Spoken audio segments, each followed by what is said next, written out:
right, sorry to keep you waiting. Complicated business.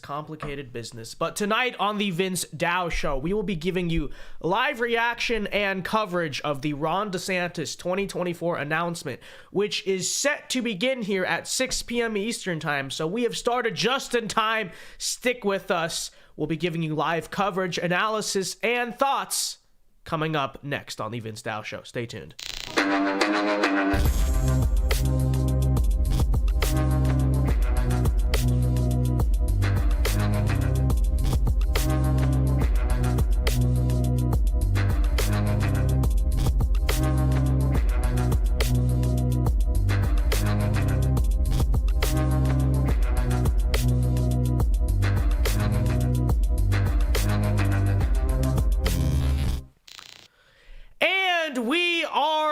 Tonight from, ironically, the great state of Florida. Welcome everyone to the Vince Dow Show. I'm your host, Vince Dow. And before we begin, everyone be sure to leave a like on the stream right now and subscribe to the channel if you are new. We usually do this show, as you guys know, at 8 p.m. Eastern Time every Monday through Friday, but we had to do a little special, start time tonight because it is a special news event, at least to some. Although I do have to say, and I'm not even saying this as like a diss or to hate or whatever, but I do have to say, it seems to me that interest in the Ron DeSantis announcement is significantly lower than it was for the Trump announcement and for the Trump Mar-a-Lago speech, both of which we covered on this channel. I'm not even really trying to say anything there. I'm not even trying to take any shots. I'm just saying that seems to be the case. But regardless, I do believe he is at the moment number 2 in the Republican primary. I do believe it is a newsworthy event to cover live, and so that's what we're going to be doing here tonight. So at 6 p.m. Eastern Time, hold on, let me pull up Twitter actually. So in about 6 or so minutes here, DeSantis is supposed to go on a Twitter space with Elon Musk to... Hold up. I want this one here. All right, very epic. Okay. Let me just get the text set up here. But yeah, in about 6 minutes here, DeSantis is supposed to go on a Twitter space with Elon Musk to announce his 2024 presidential campaign. And so we're just going to be tuning into that. And then afterwards, we'll give you our live thoughts and analysis. I will be bringing back that guy. I don't know if you guys remember him, but Gen Z right-winger. Do you guys remember who that is? He was on for our Trump-DeSantis debate a few months ago. Some of you guys may be new to the channel, so I don't know. But we'll be bringing him in. You guys know I'm a Trump supporter. I want to balance out the discussion. So we'll bring in a DeSantis supporter to give you the live reaction after the panel. But for now, we await, folks. So we await. We got in about 5 minutes. This Twitter space here is scheduled to start. Now, I talked about this on last night's show, so I don't want to get into it too much. But since we are kind of trying to fill time in the meantime, if you want me to be totally honest, I think this whole idea of announcing the campaign on a Twitter space is a total miscalculation. And I've even heard some DeSantis supporters express similar sentiments, right? It is interesting to say the least, and I understand when you're down a little bit, when you're kind of in left field, you're trying to come from behind against Trump. Sometimes stuff like this is necessary. Sometimes you got to throw something at the wall and see if it sticks. But still, I don't know, there's something about this that seems so modernist. You know, you're going to go on a Twitter space, an audio-only Twitter space of all places to announce your campaign. And especially, right, when the main accusation from the DeSantis haters, I'm not even saying this is true or not, I'm just saying the main accusation is what? Is that your campaign is terminally online, that the only people who shill or like DeSantis for president are all on Twitter and whatnot. And instead of saying, okay, I'm going to disprove this by going out there and having an in-person rally, which you could do in the state of Florida. I mean, it won't be a Trump size, but you can fill a room for sure. DeSantis certainly can do that. I'm not going to pretend like nobody supports him. But instead of going out there and doing that and kind of having a nice little scene there, you're going to announce on a Twitter space, right? And then I've heard allegedly next week, the kickoff event they were going to do got canceled. I'm not sure if that's true or not. But still, regardless, I don't know. What I will say is that I think the start to this campaign strategically for him the last month or so has been rather shaky, to say the least. I mean, I'm sure things may get better on his part from that. But I overall, I hear so often, Trump is surrounded with bad people. Trump has bad advisors. He doesn't know what he's doing. That's what DeSantis people say. And I don't think that's entirely wrong. There's a lot of people around Trump that I am highly critical of, that I don't like, this and that. But I don't know. If I look at the way the DeSantis campaign has been managed in the past month, has it really been the best? Has he really been, doing a fantastic job strategically? I really have to question the people who are advising him to do some of this stuff. So I don't know. With that said, if you want to super chat the show, you want to keep donating to the podcast studio fund so that we can get a Trump DeSantis debate live in studio. Wouldn't that be cool? See, here's one of our podcast mics. Again, super chats are open. In fact, I will read one right here from Andrew Hillier for $2.79 Canadian. Says, just a dono towards your suit wear. Keep it sharp. Thank you for the $2.79, Andrew. I appreciate it very much. And listen, we do need donos for that too. Thank you for the $2.79. We do need donos for that too. All these ties and jackets and stuff. It just does not get cheap. So thank you for the $2.79. Again, guys, you want to super chat to support either the suit fund or the podcast studio fund that I've been advertising this month. We're almost done buying stuff, by the way. We're almost done. I'm probably in a little bit of a hole with all that we've bought. But, we've bought all the microphones now, so they should be on the way. And then I've got to just do more tech stuff, lighting. Backdrop, we need to buy some backdrops. But the microphones, at least, that's the most expensive part at the moment. The microphones are secured. But again, guys, you want to support to the podcast studio fund, feel free to do so. And let's get the stream to 50 likes. So what do? We got 89 viewers and 22 likes. Come on, guys. Do better. You know we can do better. Okay, let's everyone leave a like on the stream right now. And all right, let's see what we got going on in the chat here while we await. Charles says, ew, DeSantis, go Trump. Stacy says, ew, Trump is cringe. This is the state of the political discourse, though, in all seriousness. Okay. All right, hold on. Let me make sure we have audio when this happens, because I just realized that. So give me a second. I have to connect the audio. Okay. All right. Preparing to launch. I'm assuming it's this one. All right, hold on. Just make sure I can hear it and you guys can hear it. All right, we should be good to go. We await. Here we go. All right. I don't know what's going on with Twitter. I just clicked on the Twitter space and I don't know what's happening here. But Sheeny Beanie for $5, thank you very much, says, is it true that Michael Knowles is just a Sicilian deepfake of you? P.S. Do this poll. Okay, I'll do this poll here. The thing is, I am Italian, and I'm pretty sure my Italian family is from Sicily. So I think I'm an Asian deepfake of Michael Knowles. He's like, oh, Daily Wire, they only let me do one show a day. It's not enough. I need to do a totally different thing because he just works that hard. And so I think it's the opposite. I think I am a deepfake of Michael Knowles. I actually am Michael Knowles. Okay? I mean, he has bipolar disorder, and I'm his total opposite persona, okay? He's Catholic, I'm Protestant. He's mostly Italian, I'm mostly non-Italian, but minority Italian, right? We got it going on. Hey, it's me, Dan, for 11 Canadian dollars, says, what are you doing? Don't you remember it's me? Yeah, it's me, Dan. You're supposed to be at the super secret Illuminati meeting. Hush, hush, it's super secret. Thank you for the 11 Canadian Illuminati dollars, but I don't know what you're talking about. I don't know what you're talking about, Dan. I don't know. I do not know what you're talking about. For the record. Okay. I don't know what's happening here, chat. Why is Twitter doing this? My Twitter's just glitching out.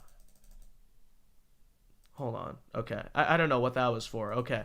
Let's just go to Elon Musk's Twitter account, and then we'll get it from there, because I don't know why it wasn't working.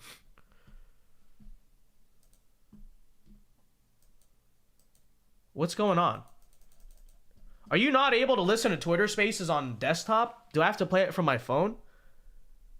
Is that what the deal is, chat? Chat, do you guys know that? Because I can just play it from my phone, and we have a second mic, luckily, now, too, so that'd be incredibly easy. But I don't know why it's not working on computer. That's very strange. It's very strange. Okay, well, hold on. It's like glitching on. Okay, here we go. All right. Okay. Like I said, I don't know what's going on the computer front, but in case it doesn't work, thanks to you guys donating to the podcast fund, in case it doesn't work, we have an emergency second mic that can just hook up to the phone. So, luckily, we're good. Okay, we're good on all fronts, all right? So if the audio does not work, we got a backup plan. But it looks to me right now that everyone's just muted and it hasn't started yet, so we're just waiting here. And I hope that's what it is, because I don't want to have to play it from my phone, but that is an option. That is an option. So don't click off the stream now thinking, oh, Vince's tech is not going to work. No, we got a second microphone now. So, like, literally, it's infallible, okay? The tech cannot fail. It cannot fail us now. So, but yeah, thank you for the $11 earlier. Hey, it's me, Dan. Thank you very much.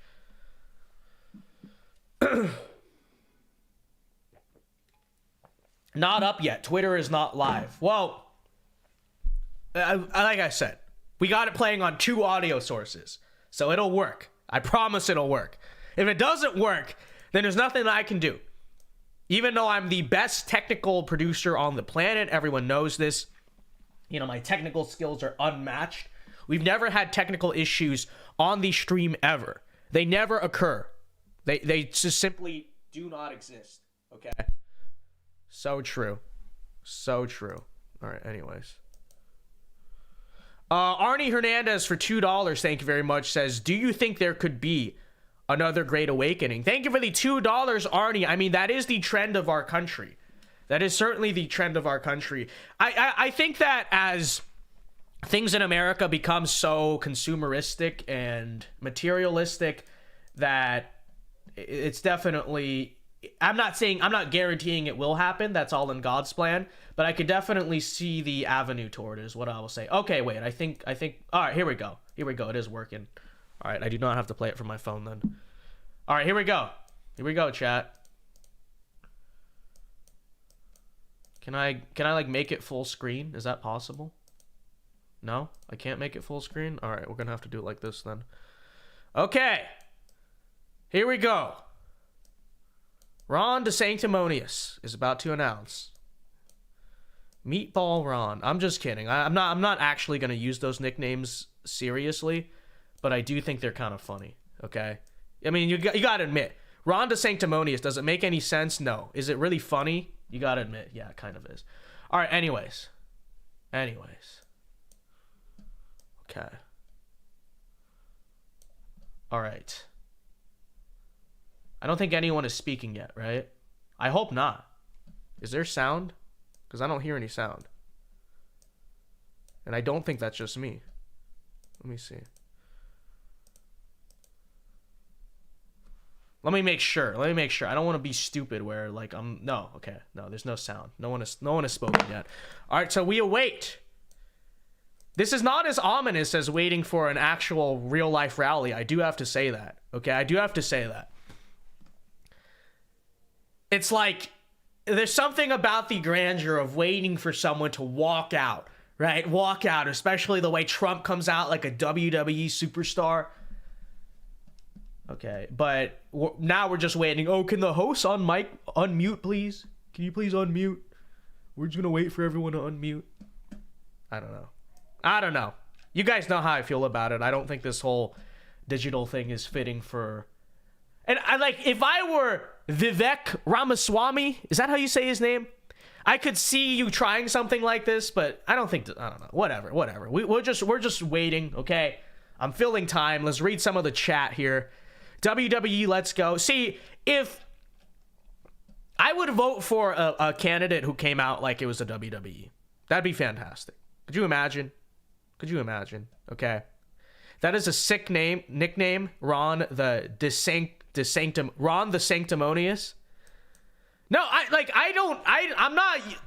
I use it because it's funny, okay? I do support Trump over DeSantis, but I don't even use it as an insulting thing. I just think it's really funny. It sounds funny. Like, at first, I was like, it doesn't even make any sense. But that's why I now find it funny, because it actually doesn't make any sense.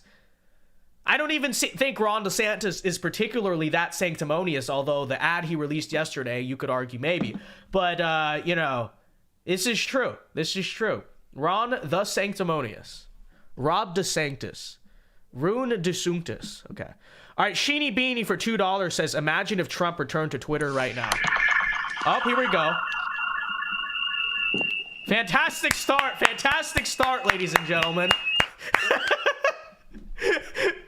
Now it's quiet. What was that? Okay. All right. I think we're live. All right. I'll shut up. All right. Good afternoon, good evening, or good morning, everyone, depending on wherever in the world you're joining us from. I'm broadcasting live from Twitter headquarters. It's David Sachs here. Elon is sitting next to me, and we want to welcome you to this historic Twitter Spaces event, and more broadly, a first in the history of social media. Tonight, I'm pleased. You guys can hear it, right? Just to make sure. Put one in the chat if you can hear it. I'm pretty sure you can, but just to make sure. I guess not. Well, where is the audio now? What is going on? Hello? Okay.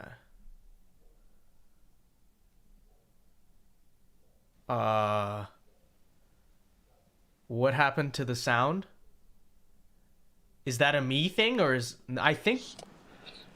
All right, sorry about that. We've got so many people here that I think we are... You can't make this up! I tried to tell you it wasn't a good idea!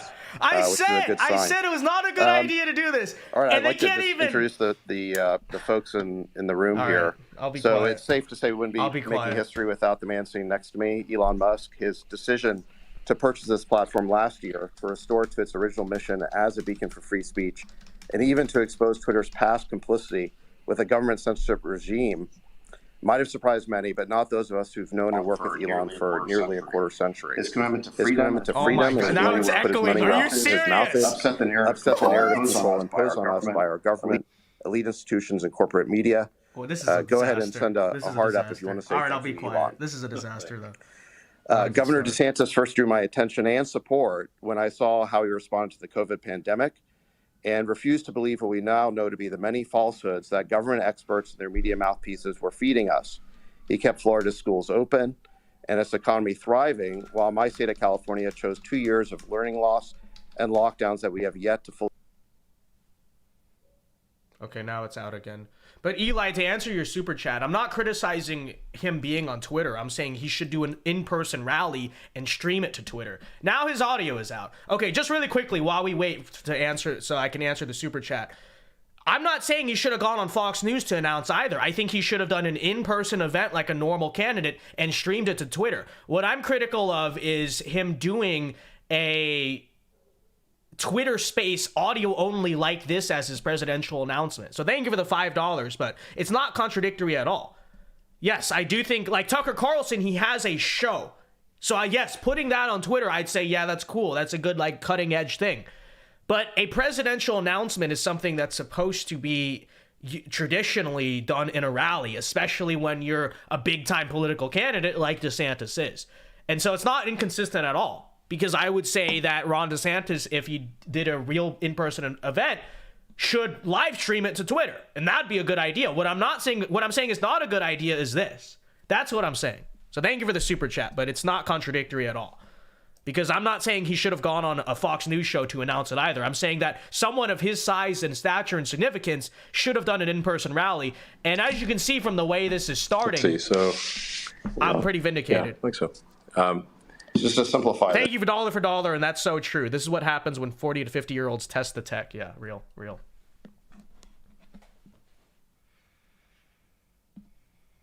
I think we're just going to use your... Are you...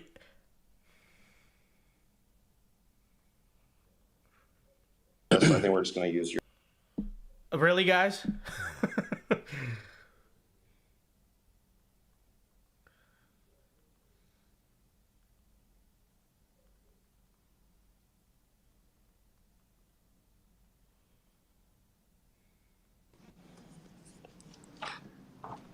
There's 382,000 people in the room. All right, great. So let's see. So they just keep crashing, huh? Yeah, I think we've got just a massive number of people online, so it's servers are straining somewhat.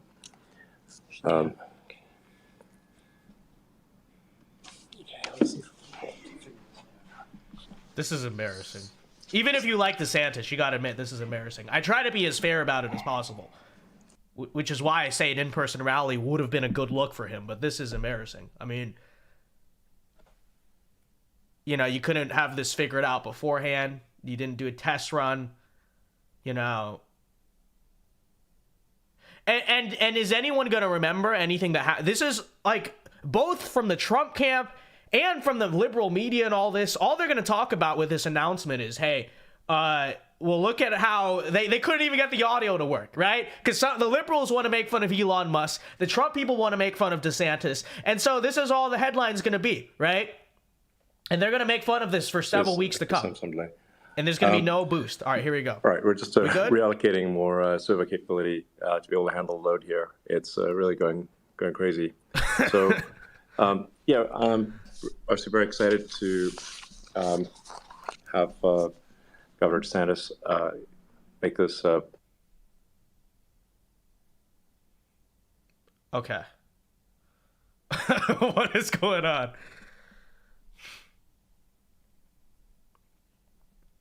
Really?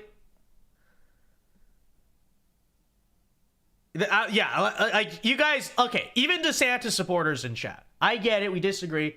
I try to not be overly harsh. I like to consider myself, for the most part, fair. But this is not a good look, okay? And especially, you have to consider, DeSantis is announcing right now because he wants the announcement boost because it's not been a good month for him in the polls. I get it. But this is such an embarrassment that all that's going to happen is he's going to be made fun of. And in fact, his poll numbers may sink as a result of this. Okay? So, like, this, you know, I get it. You tried to go from left field, but what did I say? I'm so vindicated because I said the Twitter space thing is a stupid idea. You are a mainstream Republican candidate. You're a conservative. Just do an in-person rally, right? And heck, you know, if you want to counter Trump's kind of thing and be grassroots, I would say if I were Ron DeSantis, I would have announced at like some big Florida restaurant and just, you know, stood on the table, grassroots style, and announced, and like that'd be my thing. That's what I would run with, okay? But I had a suspicion that the Twitter space thing would go wrong in some way. And then here we are, vindicated 24 hours later. So, anyway, Shane Keena for $5 says, proving that Twitter spaces is not it for announcing a presidential bid in real time. Thank you for the $5, Shane Keena. And exactly. I tried to tell you guys it was a bad idea. What did I say? Go back to the stream last night. Yeah, I talked about last night. Yeah, I mean, it's not a good idea. Real Texan Politics for $5 says, not even a half hour into the DeSantis campaign, and it's already a disaster. Thank you for the $5, Real Texan Politics, and yeah, this is true. And yeah, I will say, to their credit, the Trump 2024 campaign did not start off that well either, right? His first speech was a little bit sleepy, but it was much better than this. You gotta admit that. So, you know. Yeah, not off to a good start if you're the Ron DeSantis camp, okay? And also totally vindicated on the platform here, okay? And I'm not here to dunk on Elon Musk, okay? We like Elon. We didn't always like Elon, but we like Elon. But it just does go to show you that this was not a good idea. And you know where you would not have this problem? If you just did the speech at a rally like I was suggesting, okay? I got a tweet about this really quickly. I tried to tell you that the Twitter space was not a good idea. Yeah. Actually, I'll save that. Okay. All right, thoughts. Let's read some of the chats here. DeSantis is clearly not winning this primary. What scares me is how he will cope with this loss. Not so much DeSantis, but yeah, there are certain people around him. I see a lot of DeSantis supporters on Twitter, not everywhere else, but the powerful ones on Twitter going out there and saying stuff like, they wouldn't vote for Trump in the primary and stuff, in the general, I mean, and stuff like that. But to be honest, I don't know if that's a huge portion of the real Republican electorate. I think most people would say, okay, I'll vote for whoever's the nominee, which is the correct take, by the way. Which is the correct take, is to say I would vote for whoever the nominee is between them two. I'm not saying you have to go vote for Nikki Haley. I wouldn't do that either, but between them two, right? But let's see. Kind of want the logo to be there, so let's see. All right, chat, hold on. All right, never mind. Whatever. Are we up yet? Now I know what they're gonna say. You guys ready? I already saw this in my replies. Do you know what the DeSantis cope on this is gonna be? They're gonna say, oh, well, the reason it's crashing right now is because the servers, right? They're saying there's too many people. This is what I'm seeing from DeSantis people. They're saying there's so many people on the Twitter space that the servers can't handle it. Fair enough. Now, I would say that doesn't mean they're all your supporters, right? As I see in chat, myself, Matt Gaetz, ALX, Anthony Sabatini, Red Eagle Politics, like the Trump crowd is listening to this too because it's a newsworthy event. But fine. I will acknowledge he draws a lot of people, all good. But number one, that doesn't detract from the fact that it's a terrible optical look what's going on here. And number two, shouldn't someone have been prepared for this? I mean, I thought it was going to be a very watched event too. I never said it wouldn't, and I say that as a Trump supporter. So, you know, just the excuse, you can use the excuses, but this is just not a good look for him, and you got to acknowledge that it's not a good look for him. Republican thinker for $550 Canadian says Elon Musk 4D chess to make DeSantis look so bad that Trump will win. Thank you for the $550. Yeah, Elon is our guy. Okay, he's working for us. He's working for us. So.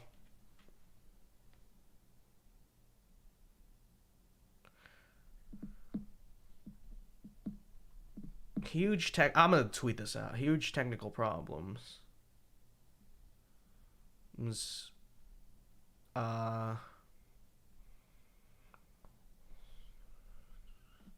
Start to this campaign. Let's see.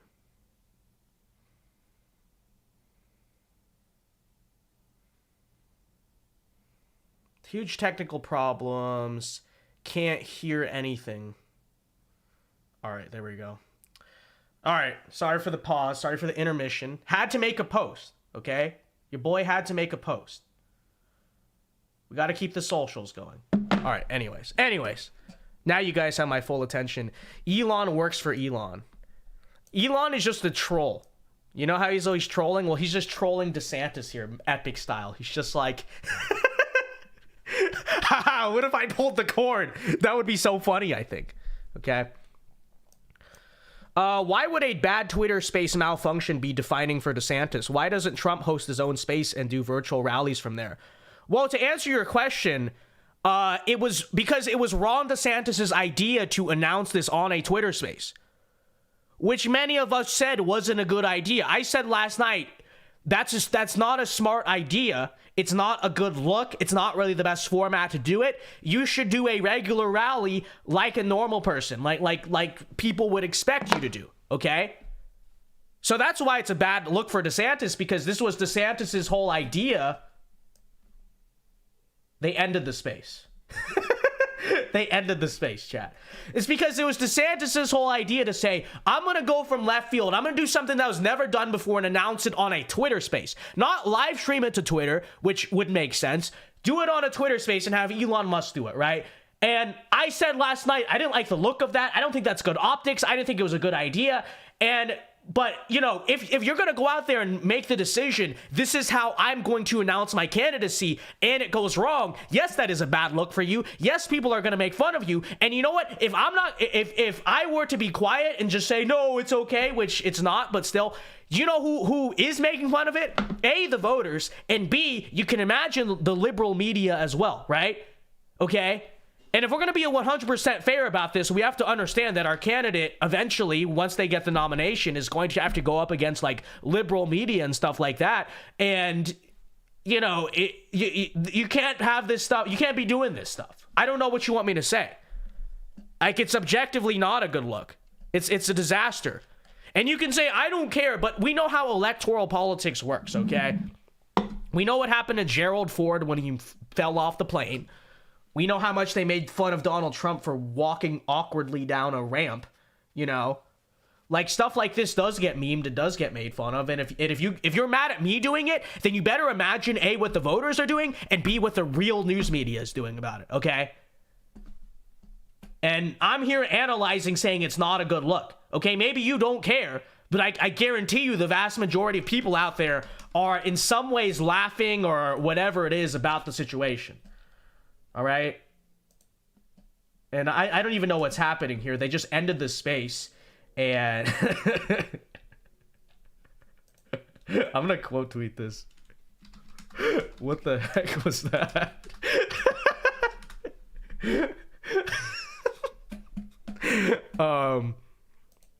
And like, come on, you can be objective. I don't care if you support DeSantis. I've said that before. I'm not particularly hostile to DeSantis supporters so long as we can be, you know, reasonably respectful to each other. But how can you say that's a good look? It's just not. How can you say that's a good look? In all honesty, the people give me a hard time. Okay?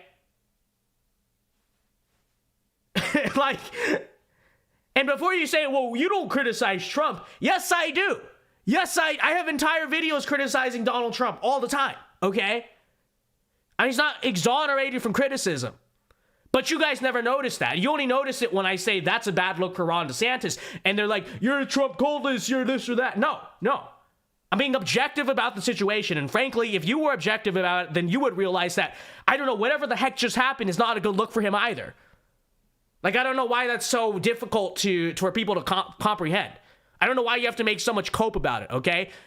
Are you his press secretary? No.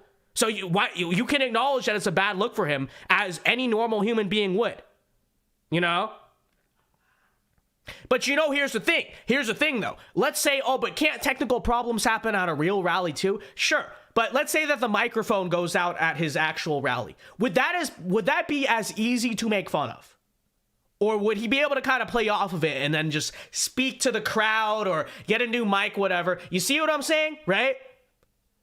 But who chose to do the Twitter space announcement instead of just doing a regular rally? He did. And so when it goes horribly wrong, they have no backup plan. Whose fault is that?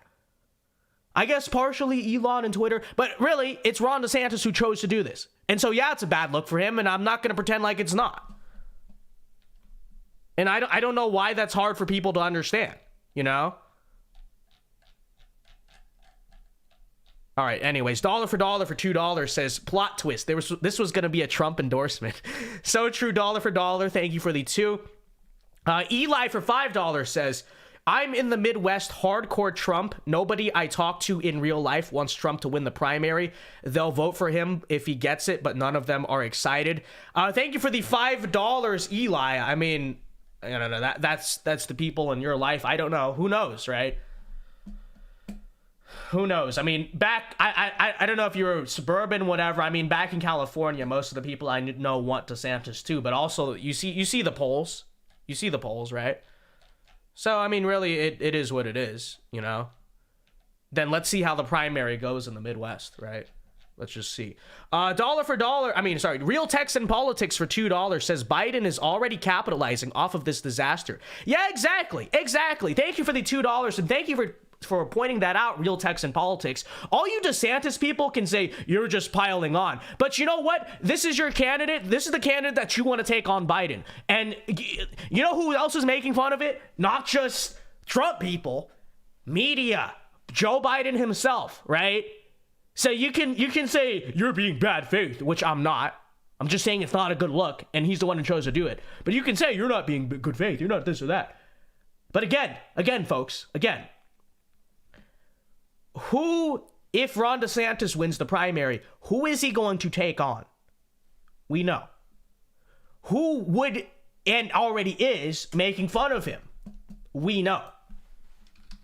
So you can say bad faith all you want, but I think you're the one who's just, actually just not being fair about the situation, And before you say I have not said similar things about Trump, go back and find when I said that the Mar-a-Lago opening speech was kind of low energy and just sort of whatever, which, like I said, I didn't think it was a bad... I said the speech was too long. That's the main thing I said. I said content was good, but it was too long, I thought. And I said that...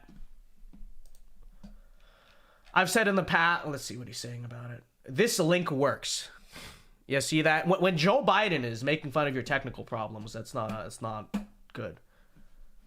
And I've said that a lot of these outdoor rallies are not a good look for Trump. I've said that, like, the indoor arena rallies are better. So I've criticized Trump's optics or whatever, too. But DeSantis people don't care. You say anything bad about him, even when he has the worst presidential launch ever, apparently, that's an issue.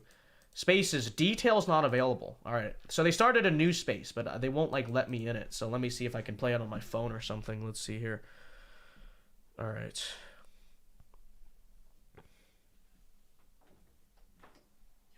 The space is back on. Morale declines and recruiting suffers. And you need to eliminate these distractions, and we need to get focused on the core mission.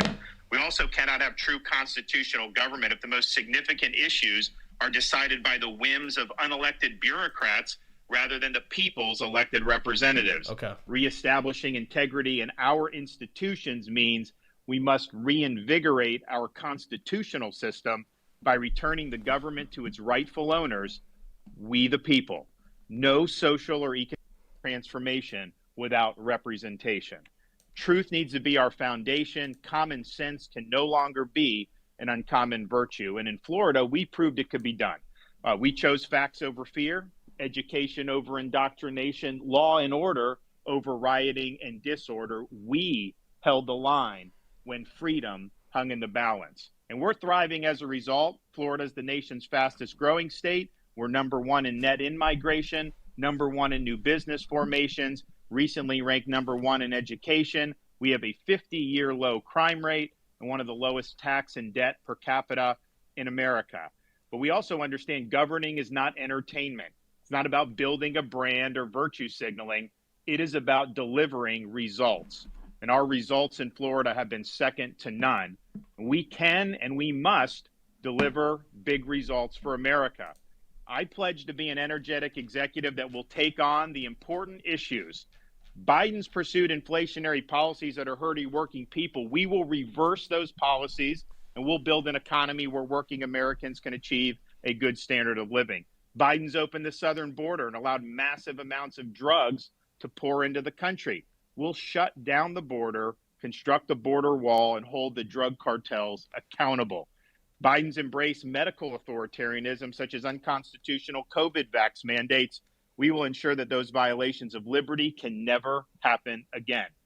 Biden's allowed woke ideology to drive his agenda. We will never surrender to the woke mob, and we will leave woke ideology in the dustbin of history. Biden's also politicized the military and caused recruiting to plummet. We will eliminate ideological agendas from our military, focus the military on the core mission, and we will reverse the poor recruiting trends. Finally, Biden's weaponized the power of the administrative state to advance his left-wing agenda. We will reconstitutionalize the executive branch, and we'll bring the administrative state to heel. Now, you can't do any of that if you don't win. There is no substitute for victory. We must end the culture of losing that has infected the Republican Party in recent years. The tired dogmas of the past are inadequate for a vibrant future. We must look forward, not backwards. We need the courage to lead, and we must have the strength to win. And to voters who are participating in this primary process, my pledge to you is this. If you nominate me, you can set your clock to January 20th, 2025 at high noon, because on the west side of the U.S. Capitol, I will be taking the oath of office as the 47th President of the United States. No excuses. I will get the job done. Now, these past few years have given me a new appreciation for the fragility of our freedoms. I never thought I would see things in America that we saw during the COVID-19 pandemic. But our founding fathers were keenly aware of the fragility of freedom. When they framed our Constitution, they came armed with having studied the history of every republic and the history of mankind. And they noticed that all of those experiments only had one thing in common, and it was this: every single one of them had failed. And so they knew it fell to our country, the United States of America, to determine whether people could really govern themselves. Could we have a society based on the idea that our rights are God-given, not government-granted, and that society functions based on the rule of law, not the rule of individual men? And when Dr. Benjamin Franklin walked out of that convention, he was asked, did you deliver a republic or a monarchy? He said, a republic if you can keep it. They knew freedom didn't run on autopilot. They knew each generation would have a responsibility to safeguard freedom, and it's our responsibility to do so at this important juncture in our nation's history. We have a lot of work to do to ensure the country gets back on track. I ask everybody listening to please join me on this mission. Please invest in our campaign by going to rondesantis.com and making a donation. Thank you. God bless, and I look forward to the discussion. All right, thank you, Governor. Appreciate that. I guess just as a first follow-up here, thank you for putting up with these technical issues. I think we're definitely breaking new ground here. As far as I know, no major presidential candidate has ever announced their candidacy on social media. I don't think that's me. I think the guy's audio just went on. Are you guys serious? Really? Oh my gosh. I think it's frozen again, chat.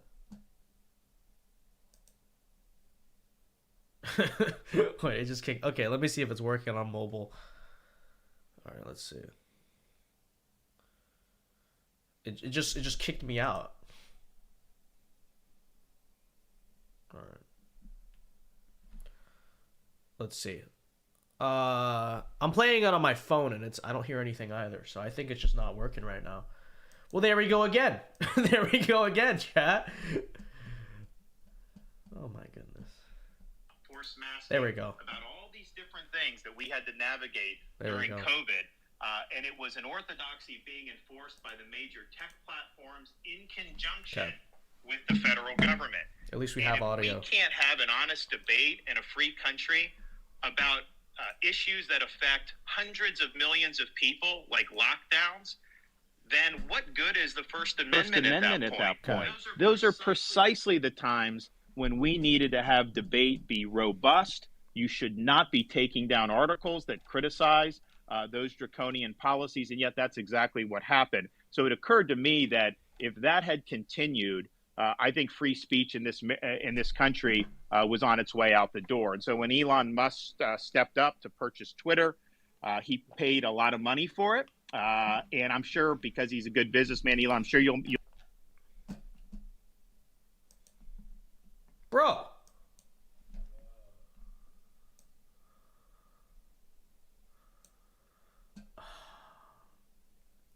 They really should just do that. They should just...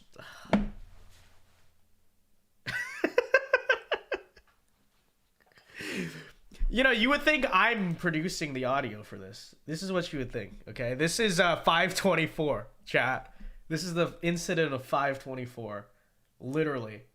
Ron DeSantis did 524, okay? All right. Oh. Okay, we will keep trying, ladies and gentlemen. We'll keep trying to get the audio back. I have it going again on both my phone and my computer. So if there's no sound, there's just no sound. Here we go. Brings people of divergent political views to exchange those views, and perhaps some minds will be changed one way or the other. And but it's just incredibly important, as you highlight, that thank you for the $2. The First Amendment is irrelevant if it does sound like Sorry. all the media and all the government are operating in lockstep. It makes the most important amendment, the one that was most urgently added to the Constitution, moot if you cannot have free and open debate. So Twitter was indeed expensive, but free speech is priceless. Awesome. Thank you. So, Governor, I'm going to ask some questions while we get some other kind of speakers in the queue to ask questions. I think maybe some people knew this announcement was coming because there's been no shortage of hit pieces on you in the press over the last week or two. I want to ask you about some of these accusations that are being leveled at you. Last week, the NAACP issued a travel advisory against your state, claiming that Florida is not a safe place for minorities to visit. What do you say to those who've been advised that somehow they aren't welcome in your state? Claiming that Florida is unsafe is a total farce. I mean, are you kidding me? You look at cities around this country, they are awash in crime. In Florida, our crime rate is at a 50-year low. If you look at the top 25 cities for crime in America, Florida does not have a single one amongst the top 25. And if you look at cities like Baltimore and Chicago, you got kids more likely to get shot than to receive a first-class education. Yet I don't see the NAACP batting an eye about all the outrage and the carnage that's happening in those areas. So this is a political stunt. These left-wing groups have been doing it for many, many years. And at the end of the day, what they're doing is colluding with legacy media to try to manufacture a narrative. Now, the good news is fewer and fewer Americans are gullible enough to believe this dribble. And platforms like Twitter are there where people can debunk these lies in real time. And I would just say, as an American citizen, if you are uncritically accepting narratives spun by legacy media and left-wing groups, you're failing at your job of being a conscientious citizen. And I think people just see right through it. And oh, by the way, have any of these travel advisories, because they've been doing this for a while, all these left-wing groups, have any of them worked? Well, we're the #1 state for net in-migration and have been every year since I've been governor. We just capped the highest quarter for tourism in the history of the state of Florida. And our view is we want everybody to succeed regardless of their skin color. We don't divvy up people by race. At the same time, it is worth pointing out that we have in Florida more Black-owned businesses than any state in the nation. And we've also had more African Americans lead state agencies under my administration than at any time in Florida history. But with us, you know they're there because of merit, not because we're trying to play identity politics. And if you want to look at education, the Black students in Florida perform much higher than Black students in most other states. We rank #3 in 4th grade reading and #2 in 4th grade math amongst our Black student population. And oh, by the way, the head of the... Oh. Did we lose him again? We lost him again. It was going so well. It was going so well. And then Ron DeSantis had to do 524. Okay, let's see. Oh.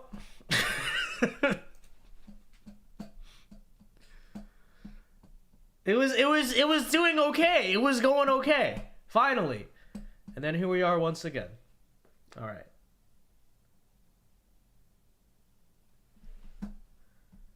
Details not available. Yeah, I mean, what I will say is that, and this doesn't really surprise me from DeSantis, I don't think the messaging itself is terrible at all. It's pretty on point. It's pretty solid. But some people in chat are saying it's a little monotone. I think this is a function of the legacy media, these corporate journals. They're in their little bubble.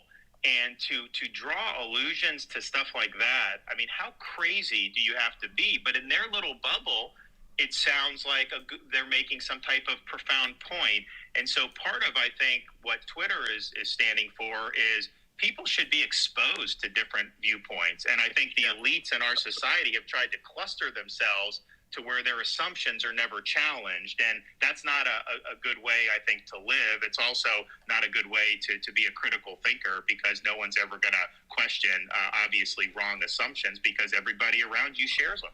Absolutely.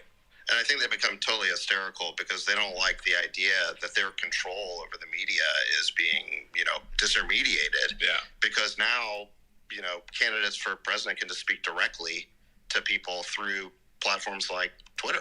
Yeah, I mean, the amazing thing about Twitter and things like Spaces are that, although I happen to be hosting it, I had to switch over to David hosting it because my account was actually... There's too much interest. But my account was breaking the system. but it's there's really never been a mechanism before where someone could address the nation, or anyone who wanted to listen to them could, from anywhere in the world, United States or anywhere. So I think this is a really profound change. And it's also like it's not just whether the media reports something, an article is true or not. Even more powerful is deciding what the narrative is.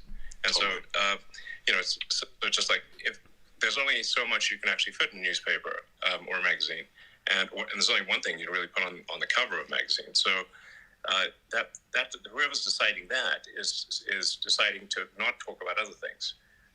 Whereas with a public digital town square like we have here, it's possible for the public to choose the narrative. It empowers the people instead of a very tiny elite cabal, which I don't recognize the irony of me using that phrase. But nonetheless, it's true, and you judge by the results that this is a means for the people to decide the narrative, and for the people to decide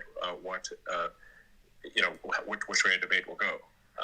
Not sort of 5 editors-in-chiefs of a few newspapers, basically. Yeah, and I think one of the really crazy things that happened during COVID is that social networks really started censoring dissenting viewpoints on COVID, medical viewpoints that ended up being totally correct. In lockstep with what the mainstream media was doing. So basically, big tech platforms were undermining their main reason for existing, which is giving people a choice. And actually, there's somebody who I think knows more about that than any of us, which is Dr. Jay Bhattacharya, who's a professor of medicine at Stanford. I want to pull him in here. Jay, you go ahead and unmute yourself if you can.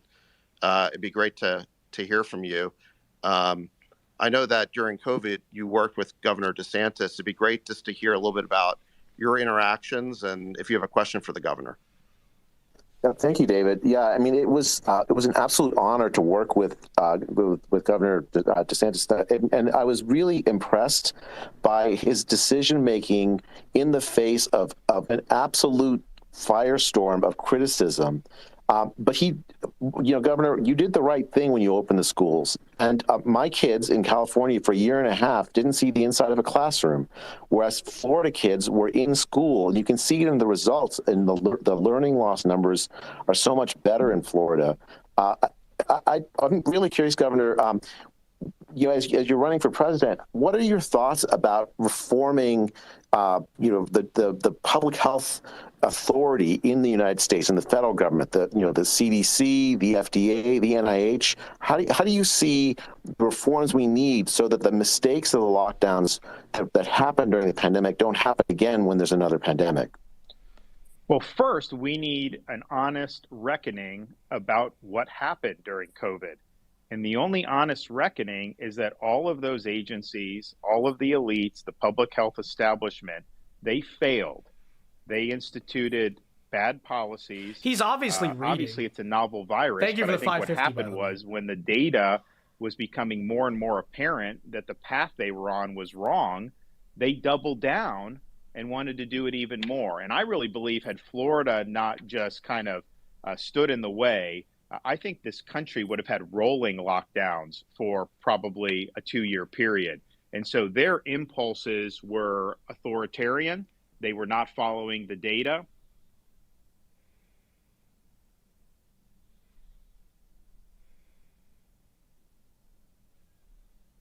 Oh, and there we are again. Let me see. Yep. It went out again, chat. All right, in the meantime, while we're waiting, Republican Thinker for 550 says, I like DeSantis, but what is he saying differently than Trump? DeSantis takes action, sure, but passing laws as a governor is easier than as a president.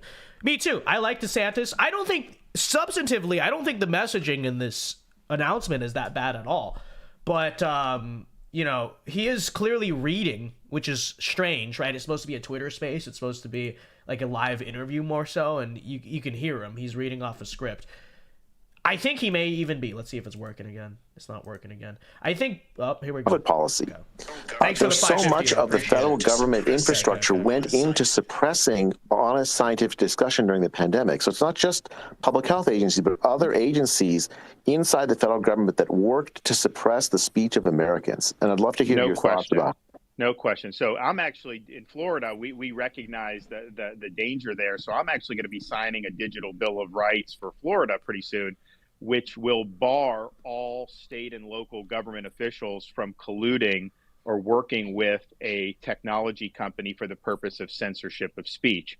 Because you're exactly right. You had people in the White House, you had people in all these other agencies working with these platforms to try to take it down. And oh, by the way, what did they censor Dr. Bhattacharya for? It was a roundtable discussion that I led and convened. We had Dr. Bhattacharya, MD, PhD from Stanford. We had Martin Kaldorf from Harvard Medical School, and we had Sunetra Gupta from Oxford, who was generally viewed as one of the best epidemiologists across the pond until she became anti-lockdown. So these are all eminent people. And what are we discussing? We're discussing whether there's any scientific basis to force a school child to wear a mask for 8 hours a day. They all agreed there was no basis to do it and that you should not have school mask mandates. YouTube thought that that was, quote, anti-science and that should be taken down. But even at that point, we had already had enough experience in Florida where you had some schools that had done it before the state banned the mandates.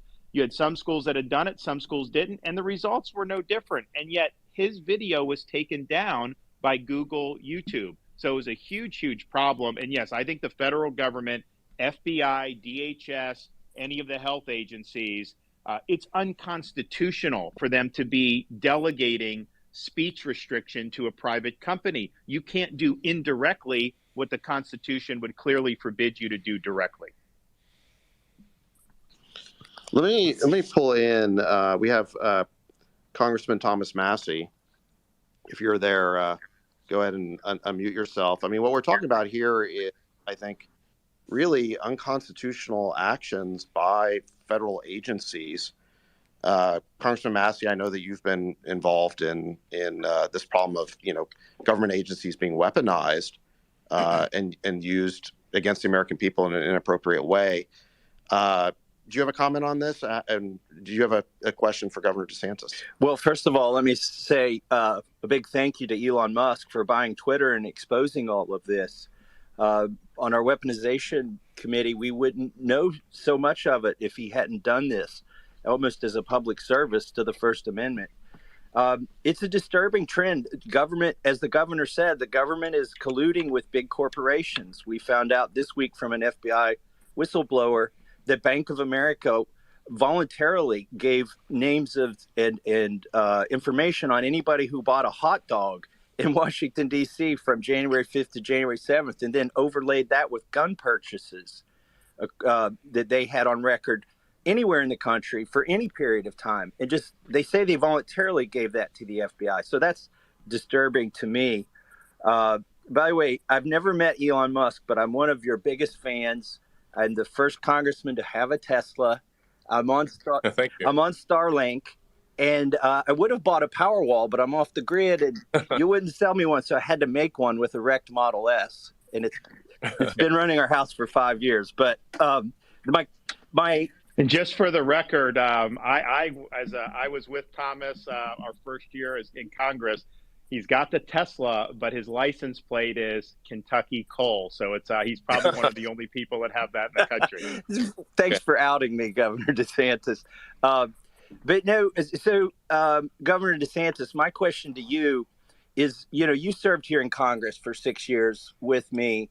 And why is it that Congress is so feckless at reining in these government agencies? And what do you think we need to do?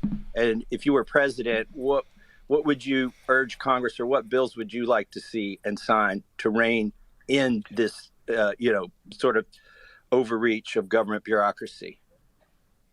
Well, first, I think there's a lot that the executive branch can do, and all I will say when it comes to these agencies, we'll go into this a little bit more as the campaign goes on, but buckle up when I get in there, because the status quo is not acceptable, and we are going to make sure that we reconstitutionalize this government. And these agencies are totally out of control. There's no accountability, and we are going to bring that in a very big way. Now, part of the reason it's gotten so bad, power's been consolidated and effectively a fourth branch of government, because Congress hasn't used its two main powers that it has under the Constitution. First, the power of the purse. if an agency is gauging in conduct that is outside the realm of what is legal, or you think it's not good for the public interest, then you can remove the funding for those operations. There's nothing that they're not entitled to get the same level of funding every year, and yet Congress runs the government on autopilot, either continuing resolutions or massive omnibus spending bills. So these agencies are all bulletproof. They know that they're going to end up getting something similar or more every single year, and it creates an incentive for them to abuse their power. The other thing you can do is actually legislate, so you're not delegating to the bureaucracy key issues regarding how to enforce federal law. You should define what you want. All they should be doing is implementing. Instead, Congress will basically give an invitation for the bureaucracy to make really important substantive decisions. And so Congress may never vote on something, and the bureaucracy will cite a law from 20 years ago and do things that are going to transform our society or our country. That is not the way the founding fathers drew up the Constitution. So would you sign the REINS Act? We passed it out of judiciary today. Oh, yeah, no, of course. Yeah, that's a no-brainer. That would, I think, be a great check for that. I also think that we're going to have a good chance to see some of this Chevron deference really curtailed or maybe even eliminated based on the U.S. Supreme Court's upcoming jurisprudence. And I think that's another reason why the bureaucracy has become so powerful, because courts have basically been told they can pretty much do what they want, and courts are supposed to just defer. I don't think that that's actually correct. I think the courts, they have to make a judgment about what does the law actually say, and you can't just defer to quote unquote experts in the bureaucracy. Thank you. All right, shifting gears, Governor, I want to ask you another topic that's been in the news a lot is Disney. They blamed you for canceling plans for $1 billion investment in Florida, said they were canceling 2,000 jobs. I saw other reports that suggested Disney was going to make the cuts anyway, and due to a larger, budget cutting initiative. Regardless of why they did it, why do you feel your fight with Disney remains important, considering you already beat them on the parental rights bill that they opposed? And what would you say to some of your opponents in this race who argue that the fight has dragged on too long? So first of all, Florida stands for the protection of children. We believe jamming gender ideology in elementary school is wrong. Disney obviously supported injecting gender ideology in elementary school. I'm not bored. I'm just They listening. did oppose our parents' rights legislation. And the fact is, when they opposed it, that was a big deal, because for 50 years, anytime Disney wanted something in Florida politics, they pretty much got it. But not this time. I signed the bill. We did, as you say, win on the issue. But what happened was Disney's posturing, some of the other statements that their executives were making, kind of the corporate culture, had really been outed as trying to inject matters of sex into the programming. I'm for literally the just youth. listening. And I think a lot of parents, including me, look at that and say, that's not appropriate. I mean, we want our kids to be able to just be kids, and that's kind of our mantra. So you had this setup that Disney engineered many decades ago, where they actually had their own government that they controlled with no accountability. They were exempt from the laws that all their competitors had to follow, massive tax breaks, and they even racked up municipal debt. And Florida basically put them on a pedestal many decades ago and joined the state with this one company at the hip. We just didn't feel that we were comfortable maintaining that relationship. And so we ended their self-governing status.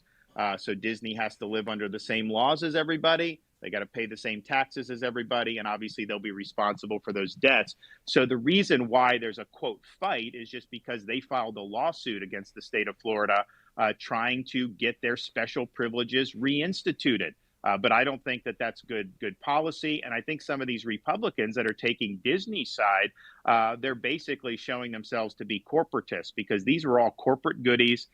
This is not the way you would run a competitive economy. And the arrangement had really outlived its usefulness, but it persisted because Disney was so politically powerful. I think the company's ethos have changed in a way that's alienated a lot of people in our legislature and in Florida. And so there was really no justification to keep it. But make no mistake, they're suing to try to get special privileges.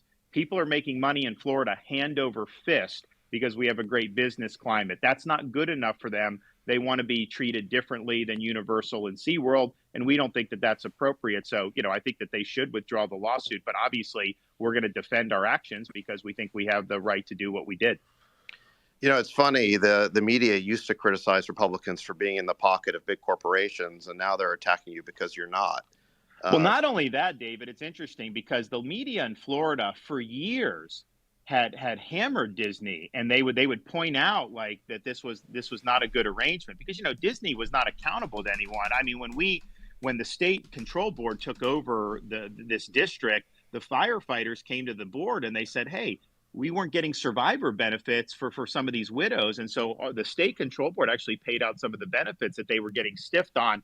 There were a lot of people in Central Florida who were really thankful that there was some accountability being brought to bear because, it's human nature. If there's no accountability over any individual or entity, of course, they're going to behave differently than if you have normal accountability. But the media was always very hostile to that. But just because I happen to be involved in bringing it back to reality and making sure that they were under the same laws, well, then all of a sudden they're running to Disney's defense. I mean, are you kidding me? And oh, by the way, on this project, they had announced this many years ago. They had not done anything for it, but that is actually not in Reedy Creek. So that was in a different part of Orlando. And so none of the issues that are involved in their suit would have made a difference there. Obviously, as a publicly traded corporation, they have a fiduciary duty to do what's best for their shareholders. So I'm assuming if they were in better financial shape and they saw the project as lucrative, they would have gone forward with it. But I think clearly they've had some problems with their stock price and a lot of other issues. And I'd also just finally point out,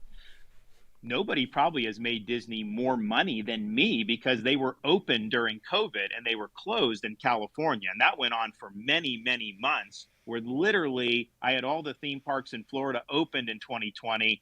People are going, it's safe, they're having fun.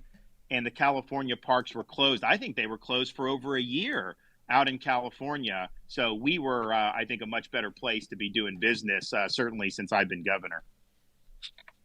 Great. Let me shift gears here to the topic of education. I want to pull Chris Rufo into the conversation. I know he worked with you on some initiatives. I think, one other thing that the mainstream media has, I think, bashed on is they've kind of started promoting this narrative that you want to ban books from school libraries. You refuse to teach kids about slavery or other unpleasant realities of American history, or pretend that gay people don't exist. Since many people, I think, in this room, we're now up to, over 271,000 people. So this is, I think, totally unprecedented in terms of the numbers of people we have participating. By the way, I think Twitter's working much better now. I think it crashed because when you multiply 500,000 people in a room by an account with over 100 million followers, which is Elon's account, I think that creates just a scalability level that was unprecedented. But sure, but with my meager followership, it seems to be working much better. It's we have some scaling issues specifically related to my account. At one point in January, if I tweeted above a certain size, it would crash the servers. And then anyone else who was tweeting at the same time would lose their tweet as well. So in any event, well, we're breaking new ground here. We're scaling issues. Yes, you're breaking new ground when there are bugs and scaling issues. But in any event, back to the question I was asking you, Governor DeSantis, about education. The media has been, saying you're trying to ban books. You refuse to teach kids about slavery. You want to say that gay people don't exist. What is the truth of the matter for people who maybe have never heard from you before? And then I want to pull Chris Rufo in on this as well. Yeah, so the whole book ban thing is a hoax. There's not been a single book banned in the state of Florida. You can go buy or use whatever book you want. What we have done is empowered parents with the ability to review the curriculum, to know what books are being used in school, and then to ensure that those books match state standards and are age and developmentally appropriate. So, for example, parents have flagged books in schools that, for example, teach middle school kids how to use sex apps, that provide graphic depictions of sex acts and sex toys for people as young as 5th grade. And so clearly that is not appropriate to be in a middle school classroom. And so parents object and the schools take them out. I did a press conference that we called Exposing the Book Ban Hoax. And before I had the parents come up, before I spoke, I just played the video that had the images of the books that the parents had objected being in their kids' classroom. And the local news had to cut the feed because they said it was too graphic. Well, if it's too graphic for the 6 o'clock news, how is it okay for a sixth grader or a fifth grader? And so nothing's being banned. They're basically ensuring that we make curation choices that are consistent with state standards. And on the racial history, we eliminated critical race theory from our K through 12 schools. That was the right thing to do. In other words, we're not going to take a kid who comes in at 6 years old and say they're an oppressor or oppressed based on what their race is. That's divisive. That's wrong. We're also not going to be teaching people to hate their country. But what we are going to do is teach the accurate history. So in the same bill that banned critical race theory, we required teaching.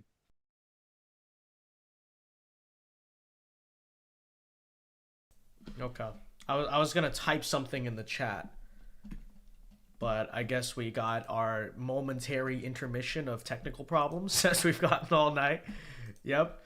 All right. Well, while we wait, let's see. Did I miss any super chats? Let me see if I missed any. Which, by the way, guys, that's how we're going to use the intermission. Anytime the audio goes out, we'll read super chats, okay? $1 for $2 says, call John Doyle and get his opinion on the show. Thank you for the $2. I was actually, we're going to have Gen Z right-winger on at some point, but we could ask John. We could ask him. Thank you for the $2. I think I'm all caught up here. All right, let me try to refresh again and see if anything works. But, I will give you my thoughts if it's not working, but let's see here. Yes, I think it's very inappropriate to have sexually explicit material in a fifth grade library, 100%. But it's also the case that if you're focusing on that type of instruction, there's an opportunity cost involved. Why shouldn't we be doing more on science or reading or math? And so I think we're getting it right. And I think almost invariably, and Chris Rufo's.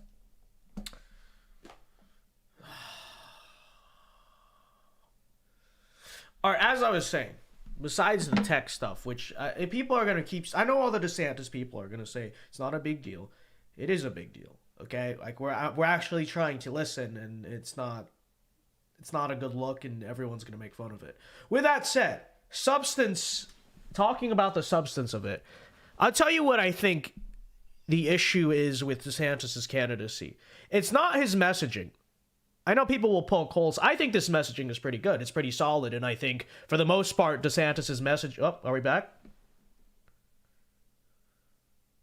For the most part, DeSantis' messaging over the past 2 years, whatever you want to say, it falls short, this or that. For Republican standards, it's pretty solid. I think his problem is that... And so they put it in the middle school media center, and the media tries to act like somehow that is offending something with a book ban. So I'm just going to type but it. I think part of the reason that they're doing that is because, there is actually a movement to ban books from like Amazon and some of these others. Oh. Okay, trying to finish the thought here. The problem is that he's like the nerdy candidate, if that makes sense, right? The people who support him for the most part are Twitter, DC people, and sort of some of like your more intellectual quote unquote types, but not really the average Republican voter. I think, as you see in the polls, a lot of your average Republican voters out there are more pro-Trump, right? And, you can tell, like, he's not as entertaining or magnetic as Trump, even though Trump is older, right? And so I think that's DeSantis's problem, and that's why it's going to be a hard primary for him. It's not that the messaging itself is bad. I listen to most of this, some of the stuff, whatever, but like most of it, I listen to it. I'm like, this is pretty solid stuff. He's on point. He definitely does not sound like Nikki Haley or Tim Scott or someone cringe. I'll be back.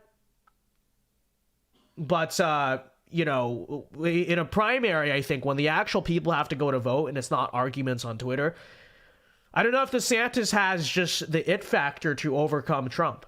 I really don't think so. And you can disagree, but that's the... And then the other thing I would say is that I think what he's doing right now is trying to run a very safe campaign, which he's been doing for a long time. And I suppose that's fine because you're just getting started. But him just touting his record and saying he agrees with sort of the Trump agenda, whatever, and not using the term Trump agenda, but kind of laying that out, that's not going to be enough for him to overcome his current like 30-point deficit or whatever it is, right? What Ron DeSantis is going to have to do is ultimately, if he wants to win, ultimately, he's going to have to take shots at Trump, but he's going to have to take calculated shots, right? And don't attack them from many other different countries. They should be applying for asylum there if they were, truly qualifying for that, but they're not. They know that if they just show up at the southern border, and these are people all over the world that are coming illegally, they know that they will get a sheet of paper saying, okay, come back for a court date in 3 years, and they get released to the interior of our country. It's an absolutely insane system. So we'll stop that. We will move on day one by declaring a national emergency. We will construct a border wall. We will make sure we have remain in Mexico and that we're not entertaining those claims in that way. See, and that's the same thing as Trump. Hold the Mexican drug cartels. But when you're 30 points behind, how are you going to differentiate? A lot of this migration. They obviously make money off of it. They treat a lot of these people very horribly as they're trafficking them through Mexico and into the United States. And of course, the cartels have been responsible for moving massive amounts of fentanyl into this country. And that's killing tens of thousands of Americans every year now. And what they're doing is they lace the other types of drugs with the fentanyl. So you may have like a teenage kid doing something they probably shouldn't do, but in prior generations would not have been fatal. And now if it's laced with fentanyl, these kids can overdose and die. And so mothers are losing kids as a result of this fentanyl epidemic.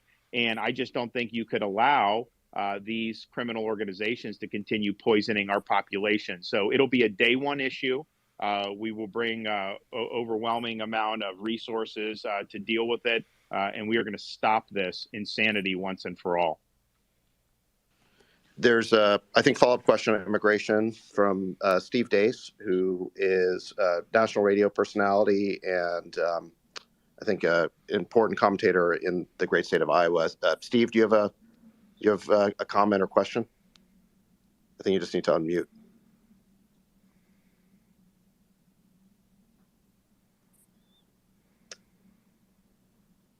If Steve can unmute, then we'll go ahead and ask him for a question. If not, we'll keep rolling here.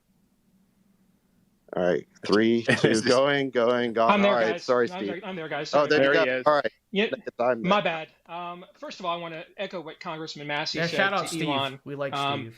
Elon, if I put down money on January 1st, 2022, that Twitter was going to be the last bastion of free speech on earth, brother, I'd be about as rich as you are on that bet right now. I mean, it's incredible what you have done here, and the restoration of a lot of accounts of people that were truth tellers and were ran from here for telling the truth. I saw a meme the other day that said, of course you have scientific consensus when you censor all the scientists who disagree. So I wanted to just say, first and foremost, on behalf of a lot of grateful people around the country and the world, really, thank you very much for that and the investment you made in that cause. Thank you. A question is a follow-up to you, Governor, on this very issue with immigration.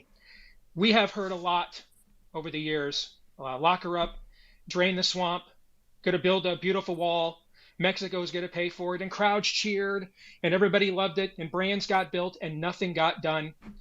What is the bottom line assurance that you can make to the people that are listening right now, all over the world and all over the country? It's a good question. That you can actually do the agenda that you just articulated when others tweeted about it and talked about it, but then couldn't actually follow through?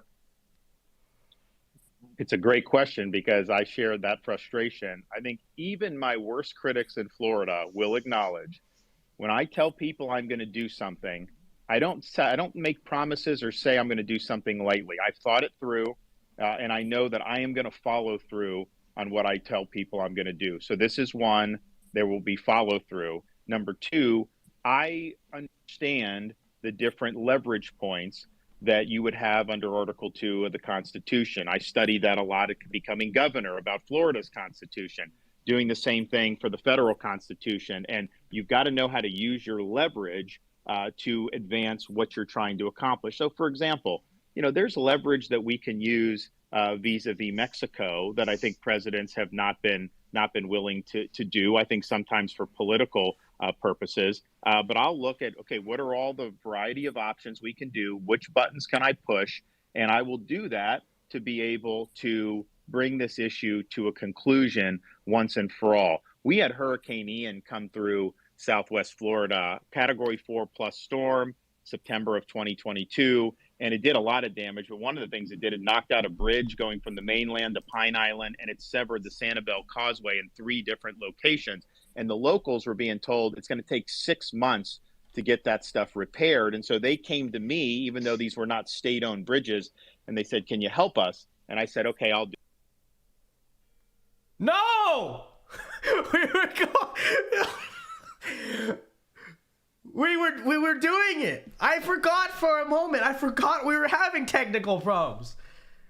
They came right back. That is a good question from Steve, though. Would actually like to hear the answer to that. But unfortunately...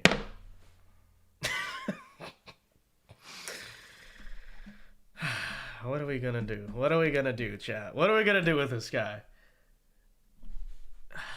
Yeah. See, I think the issue... Yeah, it's not loading. I'll tell you the issue right now. Is that most of what Ron DeSantis is saying is pretty solid, and it's better than most Republicans out there. And we've even been able to relocate illegal aliens to places like Martha's Vineyard. So I don't think any governor has probably gone out of his way to do more to try to make an impact on this issue. And I'm not going to take no for an answer. And I think our voters are sick of the empty promises. They want to see action. Thank you, Governor. Well, Governor, I saw the cover of Time Magazine this week. And I think they were trying to do a negative story because they had you were sort of scowling in this portrait they made of you, and in the article they call you they compared you to the Terminator, and I think they meant insult, but I thought it was kind of cool. I thought it was a good thing because I think we need a cool-headed, ruthless assassin to go in and basically take on the woke mob, take on our out-of-control government, and take on problems like the ones at the border. So, again, I thought it made you sound great, even though that may not have been their intention. Well, look, at the end of the day, this whole business that we're in is about producing results. I don't care about fanfare. You know, I'm the governor, like that is, I'm known, right? And I go around the state and everything, and people are very nice. And so, I mean, I appreciate the well wishes, but I don't need any of the fanfare. Rip. It happened again. Okay, let's over under 30 seconds. You think it's gonna be right back, or you think this is a long-term one? Let's see. That's been what, 10 seconds? 15 seconds. It's still, wow, we might be over 30. Uh-oh, that's not good. That's not good. What was I saying prior? Oh, I mean,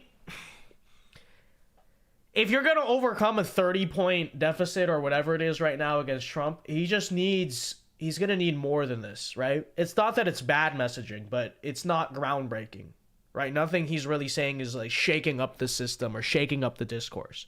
Playing culture war, they never actually get anything done. Playing culture war, they never actually get anything done. And what you've done over the last few years is really astonishing. You've eliminated CRT from all Florida's public institutions. You've stopped gender ideology dead in its tracks in K through 12. And just last week, you eliminated the DEI bureaucracy in all of Florida's public universities. They'll be shut down completely.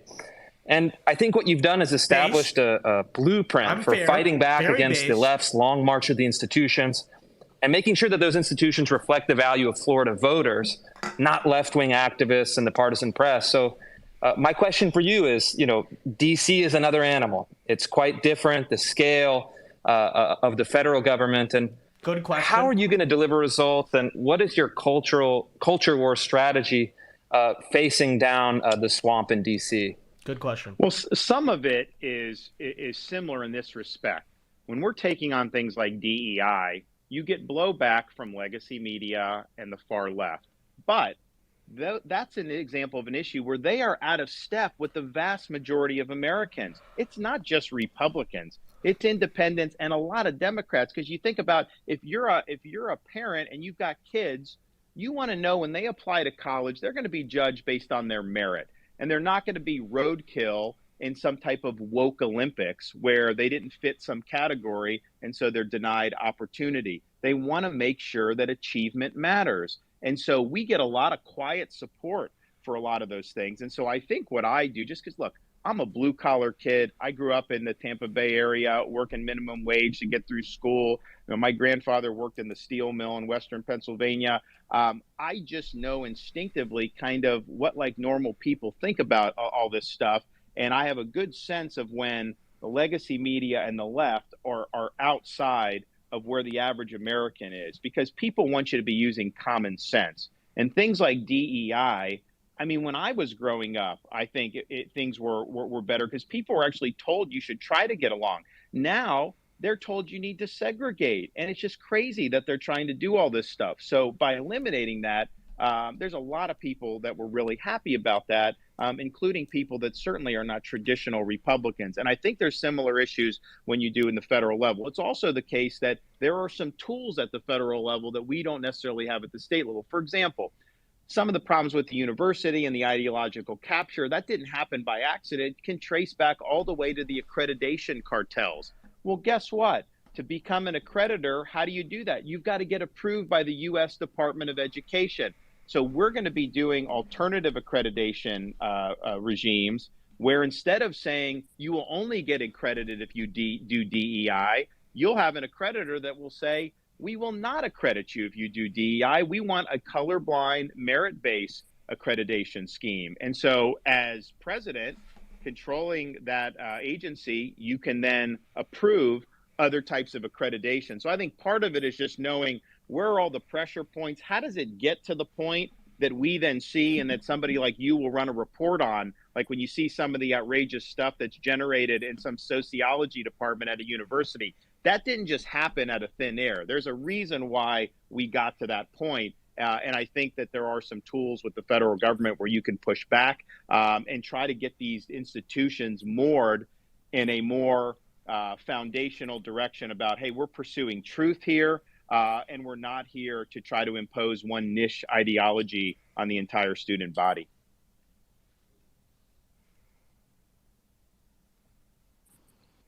Great. Shifting gears, Dana Lash, you have a question or comment for the governor? I do. And thank you both so much for your time, for joining us in a very new way. I really appreciate that. I think it's really cool. And for your support of free speech, too. And Elon, I have to say thank you for taking the arrows and for unthrottling the accounts of all of us who got in trouble for sharing a New York Post story about a laptop. And Governor, I wanted to thank you for your leadership and your unwavering support of Second Amendment rights. And you're on my program tomorrow, and I just got to say, you got my vote in the primary, so I appreciate it very much. You were talking about DEI just a minute ago, and I want to ask you both about this growing threat against natural rights and free enterprise. It's this threat of debanking. Now, I know that, Elon, I've read so much about you and what you've gone through. You've called ESG criteria evil incarnate. Governor DeSantis, Florida, saw financially weaponized wokery earlier this year when Wells Fargo Bank dumped both the business and personal accounts of a very prominent and well-respected gun dealer in Florida. They'd been together for 25 years working with Wells Fargo, and they cited new ESG guidelines. Now, similar to the DOJ's previous Operation Choke Point, all these activists for various causes are using this regulatory guidance to debank what they consider to be politically incorrect businesses for the sake of risk management. Now, we say that our rights should not be infringed upon by the government, but what can and should be done about activist-guided financial institutions and these payment processors who are essentially cutting off law-abiding citizens and businesses? Well, I think it's a fundamental issue that I think not enough conservatives have been wise to. I think more and more are. But at the end of the day, we have certain fundamental rights. And so maybe you're somebody that is, really excited about your Second Amendment rights. And obviously, if the government comes in and infringes that, we know you blow the whistle on that. That's a problem. But what if Wall Street banks are colluding so that somebody can't function in that space, whether it's running a store or anything involving that. Your rights are still being infringed upon in that situation. And so I think this whole ESG movement is really trying to do through the financial sector what they could never achieve through the ballot box. And so they're trying to do an end run around the constitutional system, and they're really trying to change policy. They're trying to change society, and they're trying to change the scope of people's rights. And so in Florida, I just signed anti-ESG legislation, which said things like no ESG criteria in our pension fund. We got a $180 billion state pension fund.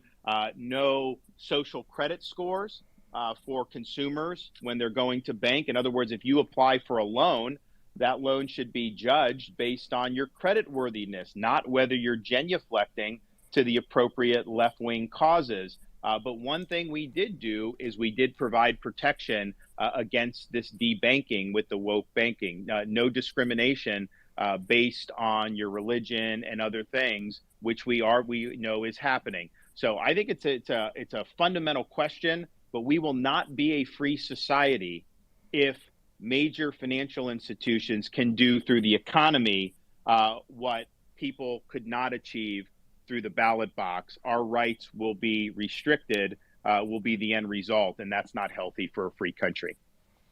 You know, as a follow-up to that, Governor, Dana mentioned Operation Choke Point, and that is a term that's very familiar to crypto companies in Silicon Valley and fintech companies.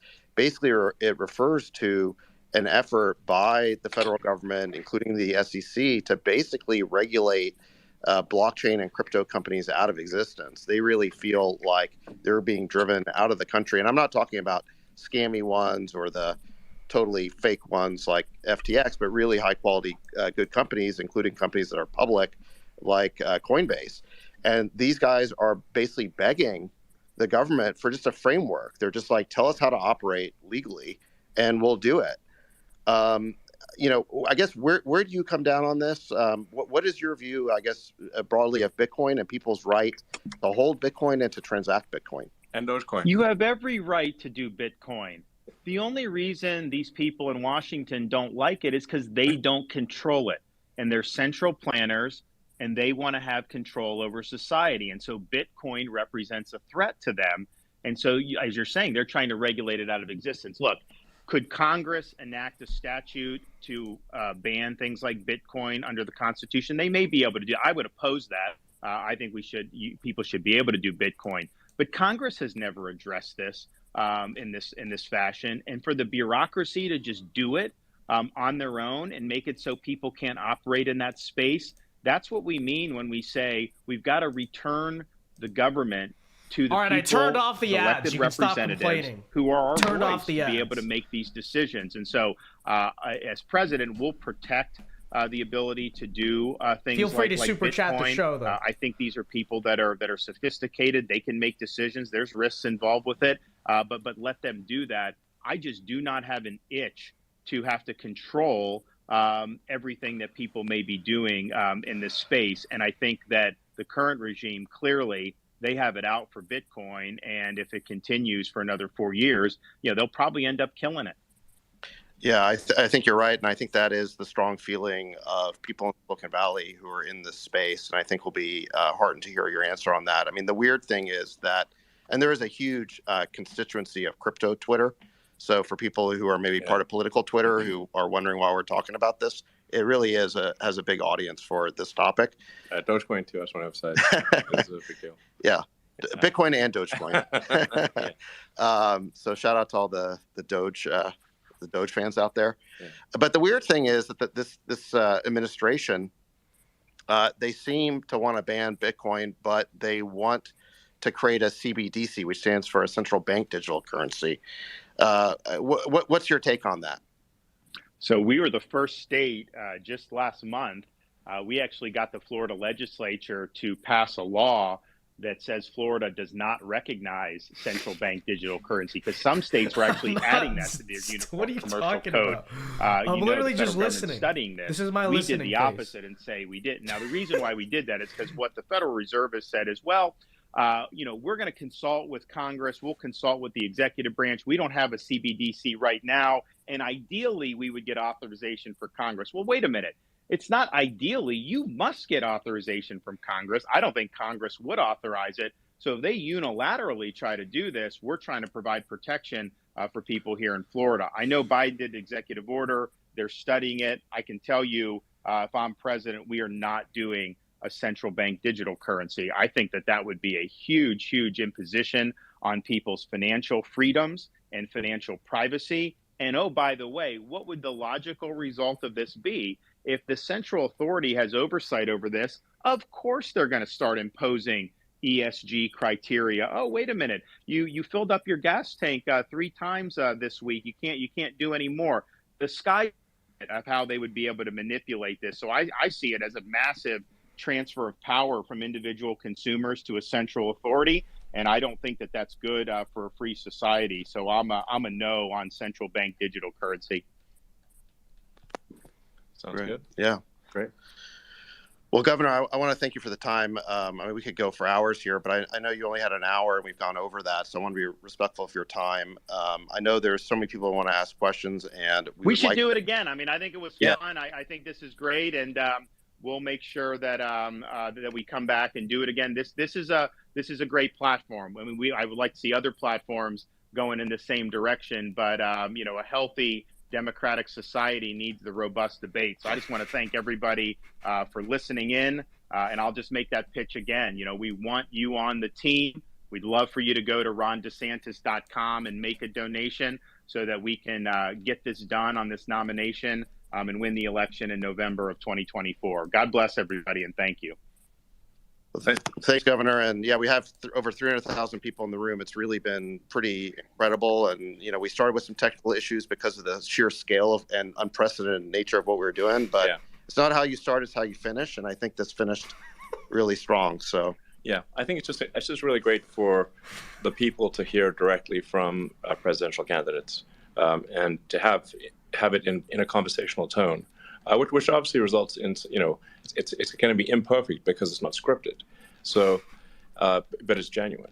And I think that really gives the people an opportunity to understand who might be their president in a way that's real. So thank you very much for coming on and doing this. And the invitation's open to any other candidates who might want to do this. Absolutely. It is important for people to hear directly from candidates. So thank you for working with us on this historic event, and looking forward to future conversations and just having a great night. Okay, well, there you have it, ladies and gentlemen. There is the Ron DeSantis presidential announcement. We will get into our reaction here in a second. Let me see. Let me see if our guest is actually here. Okay. All right, yeah, he is here. All right, we can't currently hear you. I'm gonna do my own reaction and then I'll add you. Okay, just letting you know. Okay, all right. So first, opening thoughts. I will say this. Then we'll bring in our friend Gen Z right winger to give the DeSantis perspective here. But okay, here's kind of first initial thoughts to what we just witnessed.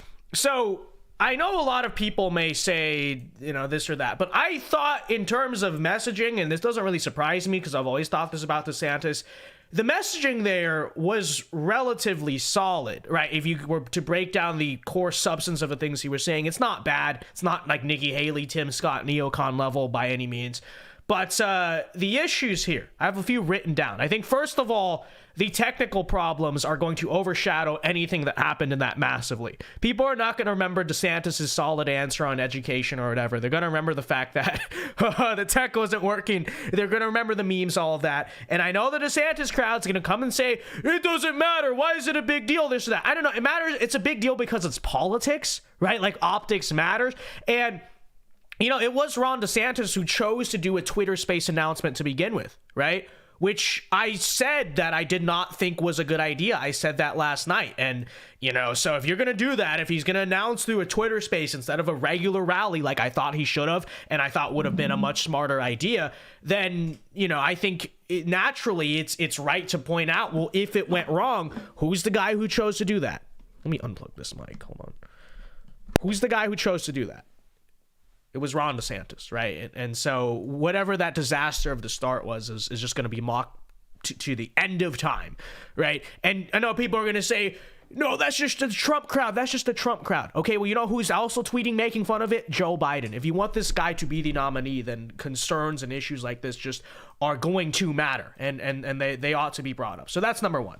All right, number two.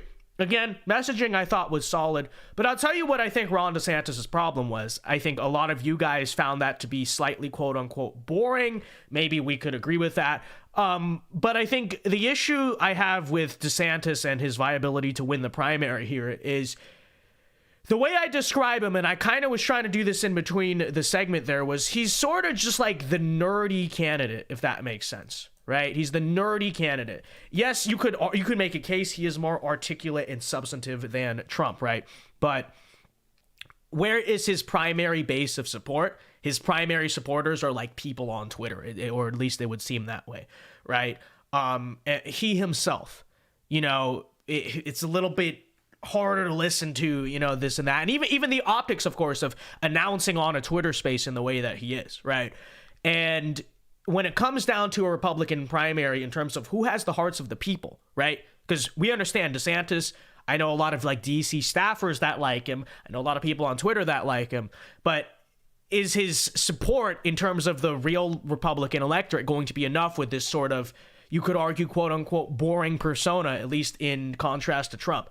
And then on the front of his messaging, like I said, I don't think it was bad. I don't particularly leave that like, wow, this guy is like Nikki Haley 3.0. But I think it lacks anything revolutionary to where when you understand this, right? DeSantis, if you're Ron DeSantis, you're down 30 points in the polls. It's a tall ask to beat Donald Trump. I don't think it's impossible from his perspective, but we're asking to do a lot. Right. And I think that just going out there and parroting similar things to what Trump says, plus maybe a little bit better stuff on like woke corporations and education and maybe slightly better or more substantive or whatever than Trump, I don't think it's going to be enough to overcome a deficit that big. I think if you are Ron DeSantis and you truly want to win this primary, it's not going to be enough to just kind of be, oh, I'm above the politics, I'm just not going to talk about Trump or whatever.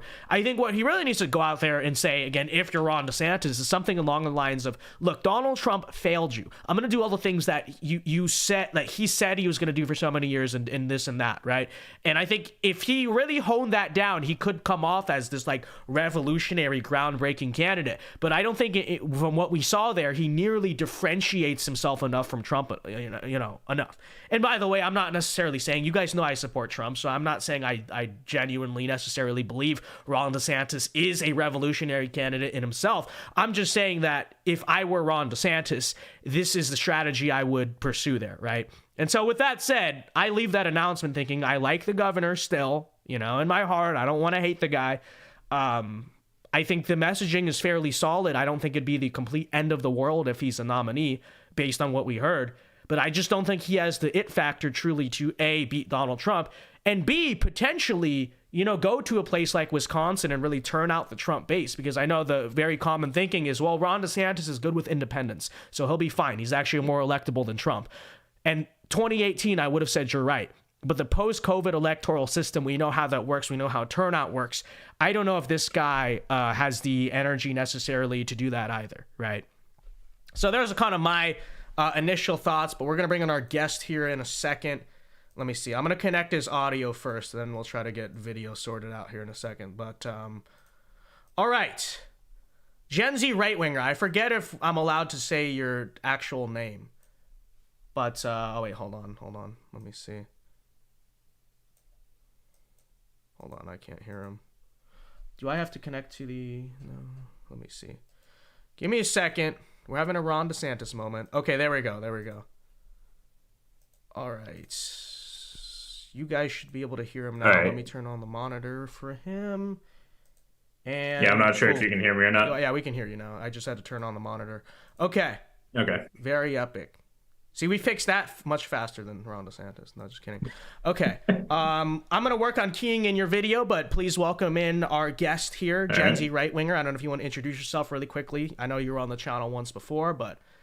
Yep. Well, obviously, for those of you who are tuning in from my end, I'm Generation Z right-wing on Instagram. I've sort of de facto become the DeSantis guy because anytime there's a debate about Trump or DeSantis, I tend to tune in. And so I'm coming on here to discuss what admittedly I was kind of a lackluster announcement for DeSantis, and Vince and I are just going to kind of go over this and hash it out with the audience, see what we think what the strong points and weak points were here. Yep. All right, here we go. All right, there you are. Let me add you in here. But yeah, okay. What, first initial thoughts overall? What did you think? As a, I'm a Trump guy, you're a DeSantis guy. So how'd you kind of feel about what you just saw? That was less than spectacular. I have to admit, it was a sort of sloppy start to what needs to be a very fine-tuned campaign if he wants to win this election. I will say I sort of see the technical errors as being more on Elon Musk and Twitter than on DeSantis. But the reality is, regardless of who actually caused the sort of technical errors, the blowback is going to be on DeSantis because he chose this unique way to launch his campaign, and it kind of blew up. It didn't get off the start that it should have. Felt kind of low energy. It didn't really feel like you were saying during your live stream. You were saying that you felt he should have done an in-person live event. I tend to agree with that. And if I understand correctly, a week from now, he will be doing that. But that should have been his announcement. And then he should have tried to do this as a follow-up. This shouldn't have been his.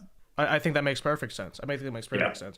How do you feel about his messaging? Because I feel like it's not that it was bad. Like most Republicans, we agree with basically everything that was said for the most part. Yeah. But I just don't see anything in that's groundbreaking enough that's going to differentiate him from Trump. And if he were the front runner, it would work, right? It'd be Trump trying to bite at his ankles. But I don't know. How did you? Because if I hypothetically were in that situation where I were managing DeSantis for some reason, there's just a lot of things that I think I would have him say that I just kind of didn't get there. Just saying, "Oh, I'm a good governor" and all this stuff. Yeah. That would work if it's a totally open field.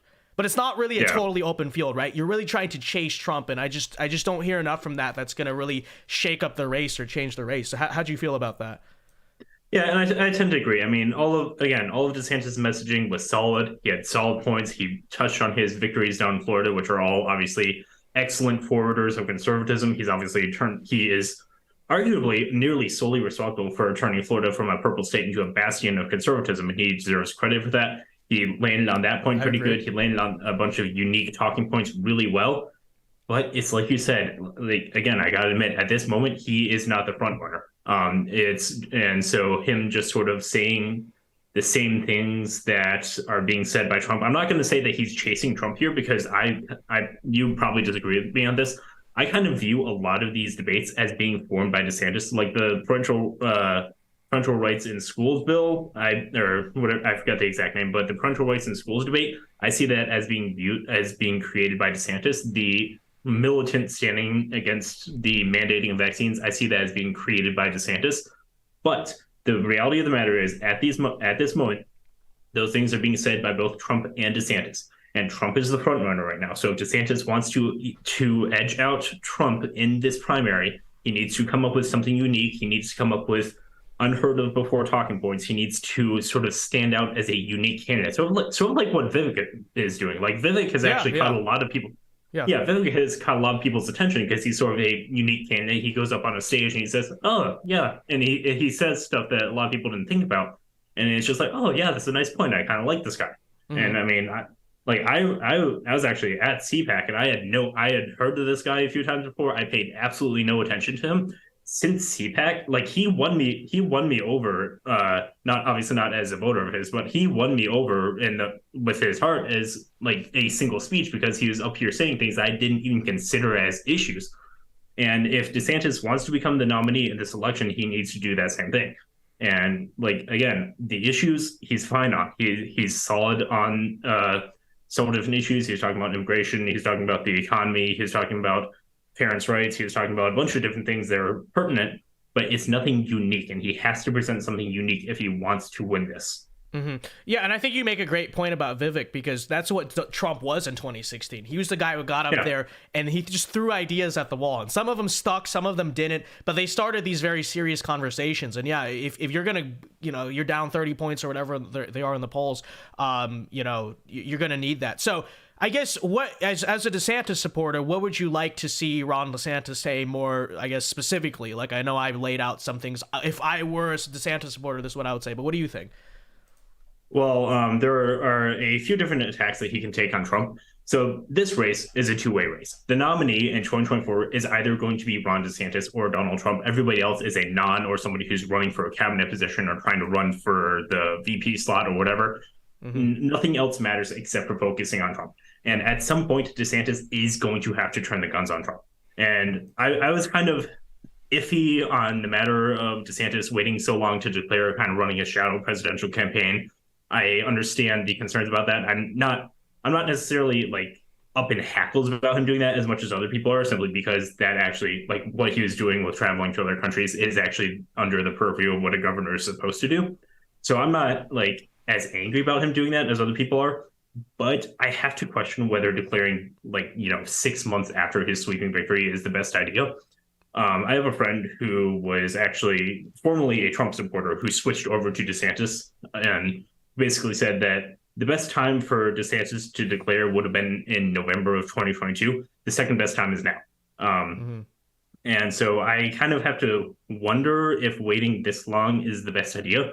But at the same time, another argument I've seen is that Trump has sort of exhausted all of his attacks. I mean, you've been pretty rational on this thing. I can't imagine you're like highly in favor of Trump's attacks on DeSantis, which I think a lot of them are funny, but yeah, I agree. They're not really doing a whole lot, you know. The sanctimonious thing is growing on me because it's just hilarious. But I wouldn't say that a lot of his messaging necessarily is making a difference one way or the other. But also, I would say when you're the front runner, you don't really need to, in my opinion. But yeah, but either way, so like the point I'm making is that Trump has already exhausted all of his attacks on DeSantis. DeSantis has not touched Trump yet, and so that leaves open, so that leaves open a wide venue for DeSantis to attack. But Trump has been attacking him from the left. I mean, Trump attacked him in favor of Bud Light, or at least Trump Jr. sided with Bud Light. Trump himself sided with Disney. Trump sided against his pro-life legislation in Florida. And so that, like, those are all avenues for DeSantis to attack Trump. And by far, the biggest thing that DeSantis can attack Trump on is the fact that Trump repeatedly parrots the line of loyalty. So obviously, I know you've heard this line that DeSantis owes loyalty to Trump because Trump did cause him to be governor of Florida. All DeSantis has to do in response to that is say that Trump isn't loyal to anybody else. Trump repeatedly throws people under the bus. In 2020, when we had thugs and anarchists burning down our cities, Trump didn't go out. He should have sent the National Guard out. He didn't do that, and he refused to do it because he was scared of being painted as racist. Trump abandoned the voters. He was disloyal to the people who elected him to protect them. And that's a heavy line of attack that DeSantis needs to go after. And like, Trump doesn't get to demand loyalty from other people whenever he is completely disloyal to even the people who elected him. And another issue that DeSantis can go after Trump on is the issue of George Soros. So Trump has kind of poked the bear on this one, but he hasn't noticed that Trump hasn't really gone after DeSantis on the George Soros issue, that much, because he himself is heavily embedded in this. Back in 2004, I think George Soros's hedge fund donated things like $160 million to build from his hedge fund to build Trump Hotel. And that is a massive line of attack for DeSantis, because DeSantis has kind of been at war with Soros-supported candidates this entire time. Trump, I think, I forget the crime bill that Trump passed, but the first step back. Yeah, that one. The First Step Back, that was sponsored by somebody who is currently in Trump's campaign right now, who is essentially going to have a position in his White House if he were to reclaim the presidency. That person is a Soros acolyte. And you have a bunch of people surrounding Trump who are tied to Soros, who are tied to sort of the people that Trump is apparently a bulwark against. These are lines of attack that DeSantis needs to go after, but he needs to do it carefully. I'm just sort of laying the groundwork to get to my point, which is that DeSantis needs to attack Trump from the right. And he needs to do it from a position of being against the establishment and trying to tie Trump to the establishment, because right now, a lot of people in the Trump camp see DeSantis as sort of the rhino pick and Trump as the guy on the outside. If you show that Trump is tied to the establishment, that is going to be a line of attack that fails for him. Or that's going to be a line of attack that fails Trump. And it's just not going to, it's the only avenue that DeSantis really has going forward here, because obviously a lot of people have a lot of sort of endemic loyalty to Trump because he obviously is the first guy who it feels like has represented the actual concerns of Republican voters for ages. So it's going to be a very fine line to walk, but I do think it's possible, and it's just a matter of seeing if they are intelligent enough to take that, to walk that gauntlet. Well, see, here's my thing. I agree with you. If I were DeSantis, these are basically all the things I would do. I would say, hey, listen, look at this Trump camp, and they're saying I'm wrong to go after Disney, and that's not really conservative, and Bud Light, like, I'm right about this culture war, and they're attacking me from the left.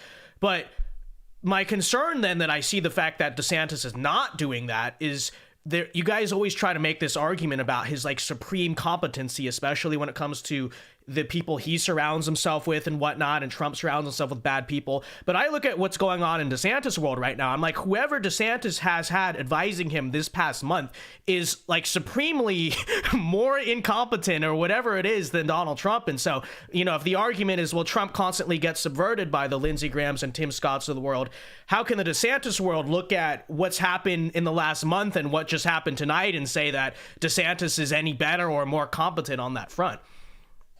Can you be more specific? Like, what in the past month do you see that DeSantis has done that kind of makes you think someone's incompetent? Like, just give me examples. Yeah, sure. I mean, besides just, you know, whatever you saw tonight, I think a lot of these foreign trips, it's not been necessarily the best look, especially here in Florida. We have like a lot going on, insurance stuff, you know, storms, all that stuff. And, you know, DeSantis just being out of the country. And yeah, I mean, I just think generally the kind of organization of this presidential launch has not been, I don't know, the best, right? Yeah, I would agree with that. Obviously, we have the tech issues. I will kind of, to address the foreign thing, so it didn't look great, and yes, the optics need to be better about that. However, just as an aside, that actually was part of his duties as governor. Whenever he went over to Japan, he came back home with a $20 billion tech deal. Mm-hmm. So, it's stuff that actually he, like, even if he wasn't running for president, that's stuff that he's supposed to do as governor. But yeah, I agree. The optics haven't been the best. They need to clean up their act a little bit. It's a little bit perplexing to me because up to this point, the DeSantis team has been nearly impeccable with their optics. And, you know, I mean, again, 20-point victory that temporarily launched him being the front runner. And they just kind of blew that lead by not handling the subsequent events properly. And it's just, they do need to clean up their act a little bit. I still think DeSantis is the better candidate for a myriad of reasons. He's more electable, not to mention he actually gets legislation passed as opposed to just kind of making everything about himself. But it's a very fine line to be walked here. And, you know, at some point or another, DeSantis has to go after Trump. He just has to. There's no way you're going to waltz through this primary and win if you don't go after the guy who is a clear front runner at this point. All right, let me pause really quickly to make sure we didn't miss any super chats. Eli for $2 says, this is Vivek's opportunity. Prepare for the Swami Nami. Yes. That's one way to go at it. Yeah. Hey, he's a V name. I'm a V name. I think we should do a collab. So true. Yeah. the Swami Nami.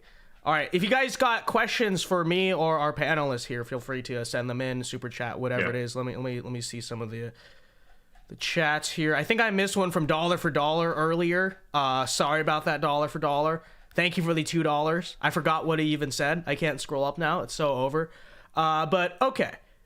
All right. Well, here's I guess my question then. Maybe we can reach some resolution on this. So I think, like I say, I try to be reasonable about the Trump DeSantis thing. I don't think he's a neocon. I don't think he's compromised by Soros or whatever, right? I think he's a pretty solid governor. But, you know, when I go on Twitter, I feel like on both sides, we have a dialogue and discourse that does not reflect the average Republican voter. Yeah. And this is my concern with it because I think if you ask your average Republican, hey, Trump or DeSantis. They may pick one or the other. Some are genuinely probably still undecided, but neither one is going to go out there and say they hate Donald Trump or hate Ron DeSantis. Yeah. And so why do you think it is that when you log on to Twitter, I don't know what's even happening there, but the dialogue is so unbelievably toxic. Yeah. And does that concern you? Yeah. That actually was a point that I wanted to walk into this debate interview or whatever and say, which is that, 90% of Republican voters, you ask them to list the number one Republican and number two Republican, in some order is going to be Trump and DeSantis. Like 90% of Republican voters, they don't view either of them as, source puppets or whatever. They love both of them. And I think that by far the most common talking point right now is Trump 2024, DeSantis 2028. Because everybody, a lot of people want both of them to be president again in the future. And so, we kind of get into our headspaces on Twitter, and you have a lot of people who are terminally online, which unfortunately does include you and me. But and you have people who just kind of get heated and they get very angry at the people who disagree with them and kind of miss the fact that we all agree on 95% of these issues. And it's just like a couple of technical things here and there where you and I are going to disagree. But at the end of the day, we're all on the same side here. And we're all standing against, the sort of radicalization of America. We're trying to provide a better future for our kids. We're trying to make sure that the country is here in 20 years. And it's become very toxic because people get tribal. And you often see ideologies tied to the person at the top of that ideology.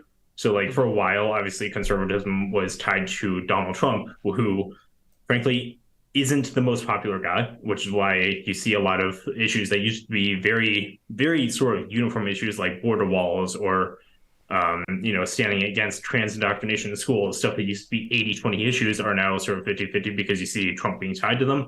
I don't know how much it would be partisan with DeSantis because DeSantis is a more milquetoast character, which I think is actually kind of one of his pitches. And I'll talk about that more in a minute, but just the partisanship is caused by the echo chamber of social media, which has abjectly had a negative effect on dialogue in politics.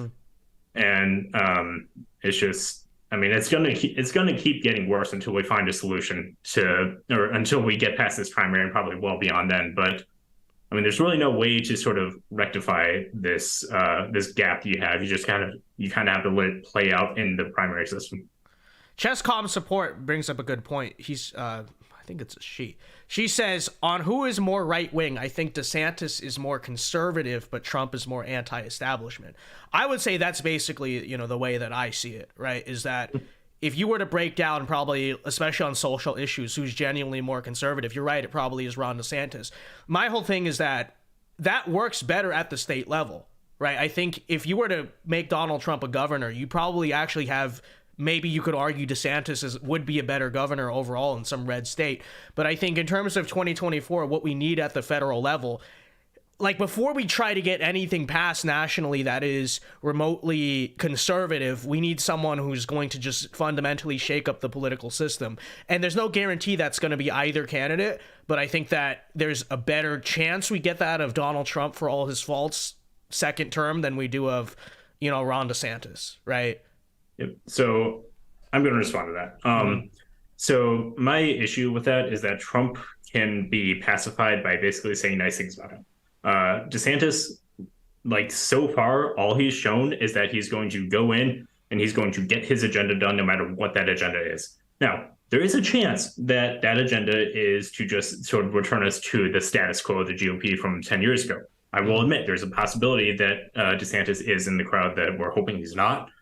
But Trump can almost certainly be infiltrated, and that's because his ego is above all. In 2016, there was a solid case to be made that Trump running was for America first. At this point, his attempt to run is about Trump first, and my proof of that is the fact that he endorses all the same people who cause these problems. Okay, you see him out. If he genuinely cared about the future of conservatism, he would be out here saying, I think I'm still a better candidate than Ron DeSantis, but if I don't win, he's a very formidable candidate. I'm proud that he's entering the race. Let the best man win. He's not saying that. He's out here trying to destroy DeSantis' character. And there's people in MAGA world, directly tied to Trump, who say that his team is going to try to destroy Ron DeSantis worse than they have any other candidate in the history of him running for office. And he's out here trying to do that to the most successful Republican governor we have had in a generation. And at the same time that he's doing this, he's allowing Jared Kushner back into his circle. He's allowing Lindsey Graham back into his circle. He's out here praising Nikki Haley. He's out here praising Tim Scott. He's out here praising all these milquetoast characters. He's out here endorsing Kevin McCarthy for the speaker position. He's out here endorsing Ronna McDaniel to become the RNC chairwoman again, even though she has abjectly failed every election that she's overseen. And the reason that he does this over and over again is because it is about him. It's about his ego. It's about him being surrounded by people who make him feel good. And he, above all else, he has an unsatiable need to be loved. And that is why he is so hard on DeSantis, because it's not that he doesn't see DeSantis as a threat. It's that he does see DeSantis as a threat because he understands that DeSantis is the candidate people are going to go for if it's not him. And he can't stand that. He can't stand seeing somebody else be successful. This is why he went after Glenn Youngkin. He went after Winsome Sears. He went after Brian Kelly. He has gone after almost every single successful Republican who doesn't bend the knee. And that is no way to build the future of a movement. Okay, our concern needs to not be right now. Our concern needs to be 20 years from now. Our concern needs to be ensuring that we have a country for our kids to grow up in. Our concern needs to be that our country is not infiltrated by the people who are trying to destroy us, by people who hate the people like you and me. And that needs to be the focus. And that requires setting up for the future. That requires candidates who are not going to turn 80 in office. That requires people who have a path to the future, a path to win beyond their own terms, beyond the time that they are in office. Trump doesn't have that. It's all about him. And that is why Ron DeSantis is the better candidate. Hold on, let me organize some for a second. DeSantis. Okay, sorry about that. All right, well, okay. What I'd probably say in response is, first and foremost, DeSantis's personnel, I think, is a big question mark, because we know how politics works. We know how, especially for normal politicians, how it works. I mean, my suspicion is that come 2025, all of the people who are going to eventually staff the DeSantis White House are going to be this traditional political way, which is you call in your favors throughout the campaign, the people who kind of give you money, the people who prop you up. 2025, they're like, staff my White House with this person. And, my concern with DeSantis is that could end up being the same. And then, yes, it is true, right? Donald Trump does make some blunders in terms of who he surrounds himself with. I would also point out, though, that there are certain establishment Republicans that he outed over the course of his presidency that probably would still be there if it wasn't for Donald Trump, right? Liz Cheney comes to mind. Paul Ryan comes to mind. He's very anti-McConnell, which I don't know if I've ever heard Ron DeSantis really say anything about that one way or the other, right? And so it is true. Yes, Trump makes a lot of bad personnel decisions, but I think in some ways this is also an issue of like who the man in the arena is, because Ron DeSantis can sit on the sidelines of a lot of these debates, right? And yeah, he did for once, right? With Ronna McDaniel, he did do something that I think politically was smart and stand up and say, we should not have that as the RNC chairwoman, and he saw that as a good opportunity. He took it, good for him. But for the most part, I see Ron DeSantis, when it comes to personnel, kind of stay out of it, right? It's sort of a gray area for the most part. Yeah. And so you could argue, well, he's staying out of it because it's going to be fantastic. But what I really kind of suspect on that front is it's going to be more so a matter of, well, it's mostly going to be the type of people who backed him, which maybe those won't be all Jeb Bush types, but I don't know if it would necessarily be the best. I don't know. And then in terms of who is our candidate for the future, I think that when we look at the point we are now as a country, like, this is our last chance to really spark something. 2024, 2028. That's basically it. We need to like spark, and we're not going to fix it, but if we don't get the wheels in motion now, it's over. I would say nationally, at least for the country. I agree with that.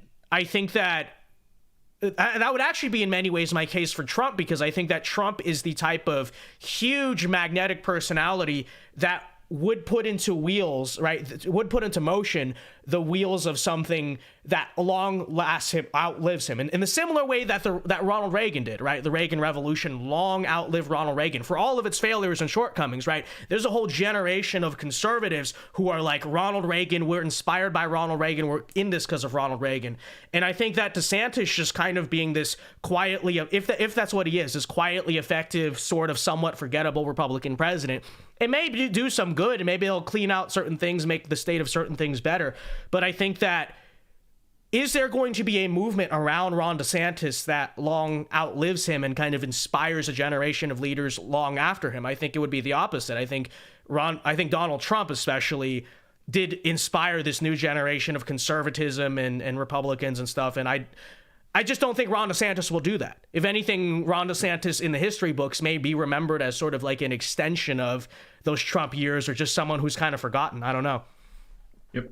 Okay, so you said a lot there. I'm going to try and go back and take it in the same order you took it. So the first thing you said, the personnel issue. Again, my response to that is the simple issue of the donor debate. So we see this argument that DeSantis is going to be controlled by the globalists and he's going to be controlled by the donors. My response to that is that he dropped a top key donor so that he could pass pro-life legislation in Florida. By contrast, Trump sided with Disney, who donated $10 million to his campaign, by the way. That's why he sided with them. He sided with Disney against DeSantis. He sided, his son sided with Bud Light. I guarantee you and his son is basically sort of a shadow of him. So I guarantee you that Trump sides with Bud Light because they donate a lot of money to Republicans. Trump, for all the claims that he is independent, that he can't be bought, he is showing repeatedly that he can be bought, that he will side with people who donate to him as long as they appease him. DeSantis is willing to go out and pass a conservative agenda, regardless of whether he's going to lose a donor or not, which is something that he's already proven himself on. And so the personnel debate, the way I see it is that this is politics. You have two centers of gravity. You have Trump and DeSantis. They're going to pull everybody out in the field to either one of them. That's going to cause a lot of sort of neocons and the establishment folks and the people we're trying to get out of the ring. It's going to cause a lot of them to circle around either of them. What I see is, and I might be wrong with this, and if you have evidence that I'm wrong, please provide it. But what I see happening is that a lot of the people who are circling DeSantis are circling him without much response from him. A lot of people who are circling Trump say something praiseworthy to him, and then they're back in his inner circle. And that's the way I see that one going down. I think that's just a matter of how they operate, right? Ron DeSantis kind of just is like the quieter guy. He's not going to retweet everyone who says something nice about him, right? Whereas Trump, he's kind of that. But also, I would say that's kind of part of Trump's like populist image, right? Is that you can actually get in his inner circle if you're even someone who's not even like the biggest, most important person, but you make some memes and then guess what? Carpe Donktum's at the White House, right? But I think that's just kind of his image. I don't know. Yeah, and that's the problem, is that anybody can get into his circle, whereas Ron DeSantis is going to be very selective about who he lets into his circle. Like, Ron DeSantis has a very strong team. And, aside from the last month, their optics have been nearly perfect. And the way that they run both his reelection campaign and his sort of shadow campaign, the way that he approaches things has been nearly spot on every single time. And whether that's, genuine competence or just sort of visually looking good, the reality is that DeSantis very obviously tailors who he allows around him, and there's always the chance. I will keep saying this because I'm not going to be a dissimp or whatever. I'm not someone who's blindly in favor of DeSantis. I will always say I do think there's a chance that he ends up just being controlled opposition. However, if he is somebody who actually wants to go out and get the job done and get it done right and get it done well, then he is very obviously someone who is very careful about who he lets into his circle. Trump is not. That is the end, and that is the beginning, middle, and end of that debate, is that DeSantis tailors who is around him. Trump just lets anybody who compliments his hair. So, yeah. Sorry, go ahead. Well, I mean, maybe, but then I look, and I was trying to remember now, I look at the campaign ad he released yesterday, right before. I don't know about you. I thought it was kind of corny. Not that it was a terrible idea. I just don't think it fits him. It doesn't fit his image, I mean, I liked it, but that's, I think that's personal preference, honestly. Okay. I mean, to DeSantis's credit, yes, governorship, that race, did very well on that. But A, had a lot of money. B, I don't think, really it was that hard of a thing to win, in all honesty, right? You just kind of stay on the conservative messaging, this and that. Very good. Solid. We did it, right? But I see a team right now that is not really willing to kind of break down the walls like we talked about earlier and really revolutionize anything. And if he's not going to do that on the campaign, which maybe he figures it out, but my whole thing is if he's not going to do that on the campaign, we just don't see no signs of that or even no past record of that, then is he the guy we need in the White House? Because as I talked about before, I think we need someone who far beyond him in this next 4 years is going to inspire the movement of the future and really shake up the political system, because I think this is just our last chance as a country to really get it together. And if DeSantis is not going to be someone who's going to be that really groundbreaking, then yeah, it's not the end of the world if he's the nominee. I'm not, obviously going to boycott him or anything in the general. I just don't know if he's the best guy to go out there and do that. Yeah. Again, I think that will be shown in this campaign. So sure, that's fair. Yeah. Yeah, and I have to be completely honest. I have a very, very hard time looking at Trump and not thinking that he's bought out because of his past ties to Soros, because of the fact that his administration had dozens of people who were Soros acolytes, either directly or indirectly, staffing it, because of the fact that he now in 2023 still has Jared Kushner circling him, still has people who pioneered the First Step Act circling him. Maybe he's not being paid necessarily, but I just have a really hard time believing that he hasn't been duped once again, because the thing with Trump is that if you say that he is the best guy for the job, you have to prove that he has learned his lesson from 2020. You have to show that he has learned from the people who told him to stand down during the BLM riots. I don't see that evidence. Right now, our country is being ran by what a friend of mine very accurately dubbed anarcho-tyranny. Okay, we have mob rule right now. During the Rittenhouse trial, during the Chauvin trial, we had mobs outside those courthouses threatening to destroy the jurors' lives and probably actually kill them if they didn't vote a certain way. And we're going to see that again in the Daniel Penny trial again. You're going to see this. The guy who just saved the lives of innocents on the subway train. You're going to see this happen again, and a lot of that is stemming from 2020. It's stemming from the fact that Trump let over 30 people be killed by BLM rioters. It's stemming from the fact that he let down the people he was supposed to protect. And we've allowed crime to become the norm and become the status quo in America. And in order to say that Trump deserves this nomination, you have to show that he learned his lesson from that. And it's not just coming out with very good campaign talking points, which he is doing. Like you and I talked about this when we were on with Rep last time. Trump has some very interesting and unique campaign talking points here. He's talking about creating a new baby boom, which obviously is necessary in this country. He's talking about creating these beautiful new cities with aesthetic architecture in order to sort of reinvigorate the American spirit. But here's what, not to cut you off, but if he's doing those things, then does not show to some degree there are people on our side influencing him? Because it's not, I don't think Donald Trump's sitting down and writing those ideas himself, right? So... Yeah, well, yeah, of course. Surely there are people who are in his team who are, people like you and me who are actually going to try to reinvigorate the American spirit. The question is if those people actually went out. And I was actually getting to this key point here. I saw this tweet, or he put out Truth Social. I don't know what he labels his stuff, but he put out on his thing, Truth Social, he put out something saying that he was going to declassify all 4,000 documents from the JFK assassination. He also said that in 2017.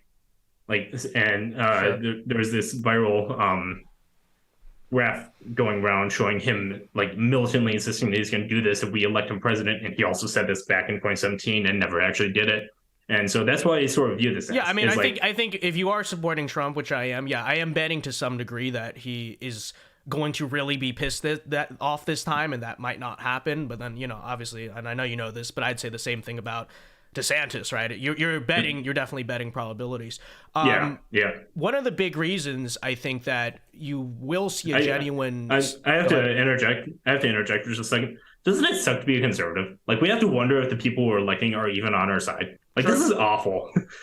True. But yeah, go ahead. So, I was going to talk about. Okay, I'll bring that up in a second. So, one of the reasons why I have more confidence in Trump's staffing decisions this time around than the last time around is because it's very easy to criticize who came into his circle in 2017.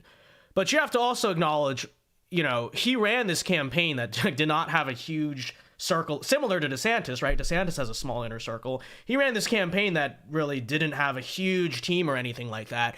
And come 2017, when he was president, he had to find people to staff his cabinet. And as much as we pretend in retrospect like there was this big army of people just sitting there who were ready to do it, that really wasn't the case. You had this scene in DC that was completely... it was still the Bush times, was all that. And so really Trump was like, I have to fill this position. Who is going to be filled, right?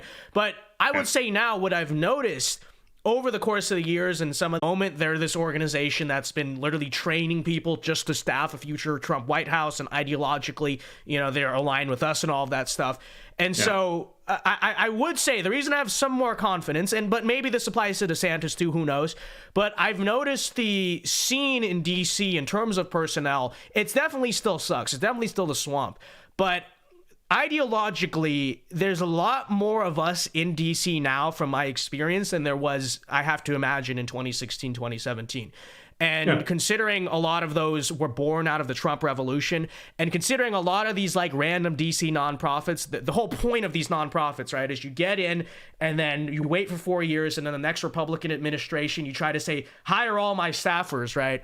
I do have a little bit more confidence that there are more of our people in DC now, enough to where if Trump really wants to, not saying he will, or maybe DeSantis too, who knows, but if Trump really wants to, he really can staff a team this time around that they're not going to be perfect. You're still going to have your idiot, Lindsey Grahams or whatever floating around maybe, but in terms of just having an entire administration that just doesn't, for the most part, support you, I don't think that's going to happen 2 times around. And, I think when you look at Trump's first term, it was a lot harder to do that because he did not actually, to all the stuff we criticize him on personally, I don't see the infrastructure that he would have been able to do to truly be what we wanted in the first term. But you could argue even the sense that there's 4 years later we have to wait. I see, or I just sort of hear a little bit, to some degree, that infrastructure being built. And you see this in the organizations that float around DC. And that's why I have a little bit more confidence personnel-wise this time around. Yeah. And so I understand what you're saying. And I've actually seen those same organizations as well. My question, once again, it comes down to the fact that Trump has to be willing to actually let the right people into his circle. And more than that, it also has to do with the fact that he alienates a lot of people. Like his administration had the highest turnover of any presidency, and that's not a coincidence. It is impossible to work under him. Saying this is somebody who actually worked on the Trump campaign before. He is nearly impossible to work with. It is a headache every single day because he goes out there and he says stuff, and then you have to try to backtrack it, and you have to try to sort of do damage control for anything that he says. And it's just like my concern. If these people are surrounding DC, if good people who have our agenda are surrounding DC, you don't want to de-energize them out of politics. You don't want to have them working for somebody who only cares about his own ego and doesn't really care about the agenda. And if he does become the president, and then these people try to get into his circle, and then he just goes on his egotistical rants 24/7. And refuses to read his press briefings or whatever, and people just get sick of it and they just leave. That's going to cause all the same problems that we had before. And so, I really wish that Trump was who you think he is. I just don't see it. I don't see him being somebody to go in. I don't see him being somebody to go in and implement a truly conservative agenda. I see him going in and seeking praise, seeking people to sate his ego, seeking people who are going to say the things that he wants to hear, not the things he needs to hear, because he has repeatedly alienated all of the best people from his circle. This is why he had a hard time. Well, he's alienated a lot of bad people from his circle too, is what I'd say. Well, yeah, and I've seen some of the Steve Bannon, for instance, is kind of back in, and there's people that kind of he, had problems with that I kind of see coming back in the circle, I would say. Yeah, well, yeah, but I mean, like, look, for example, the example I was about to bring is the fact that he has some very mediocre lawyers for this. Am I allowed to curse on here? I'm not gonna curse, but for this for this bullcrap case that's being brought against him by the New York DA. Like, he has very mediocre lawyers on that because none of the good lawyers want to work for him because he's impossible to work for. I mean, good God, imagine having Donald Trump as your client if you're a lawyer. It's the worst thing on the planet because he's going to go out and run his mouth and run his mouth. True, but what I would also point out is A, the culture in law is very liberal. B, they have to deal with, as you see with like Rudy Giuliani for one, you have to deal with potentially, especially in New York. That's the other thing is New York. You might get your law license stripped away. Your reputation, especially being a New York City-based attorney, is going to be permanently destroyed, right? And so, yeah, I mean, you could argue, oh, it's just because of him, but I think that has more to do with the fact that like, in terms of being a lawyer, in terms of what that means for you professionally, like, going out to defend Donald Trump is... going out to defend Donald Trump is such a big thing that it's going to totally screw you over, and arguably in a way that kind of vindicates Trump's image in a way that he's, you know, the one speaking truth to power, because it's such a sacrifice to have to, you know, do that, right?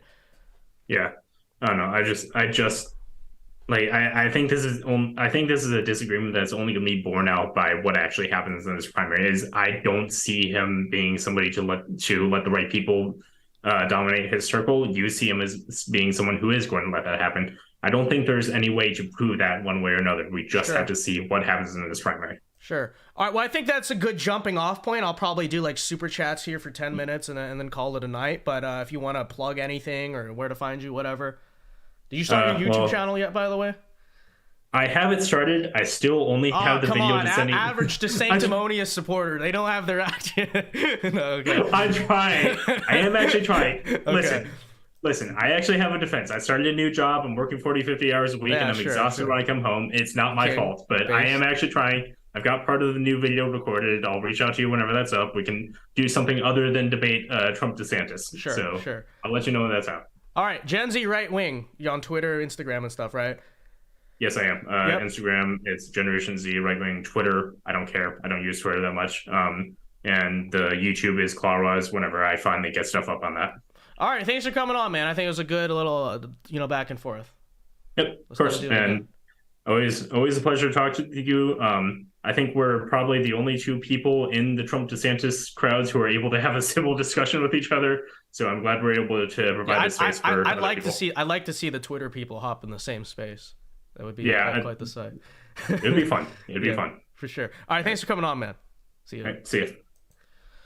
All right. Well, with that said, I'll read super chats for 10 minutes. I know we have not been engaging with the chat, but I'll read super chats, anything you want to send in. We'll do about 10 minutes of that, and then we'll call it a night here. So, all right, let me position myself back.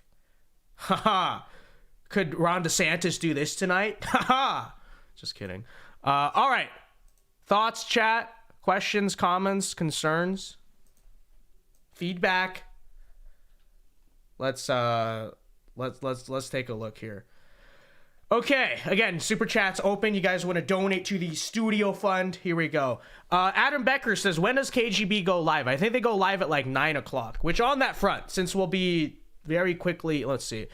Be sure to raid them after we end here, okay? The KGB show. I know it sounds like they're leftist, but they're not. It's a play on the name. They're Caden, Blake, and Gabe. Caden, Gabe, and Blake, I should say. So go be sure to check them out after we hop off the live here. They said Wednesday, Friday.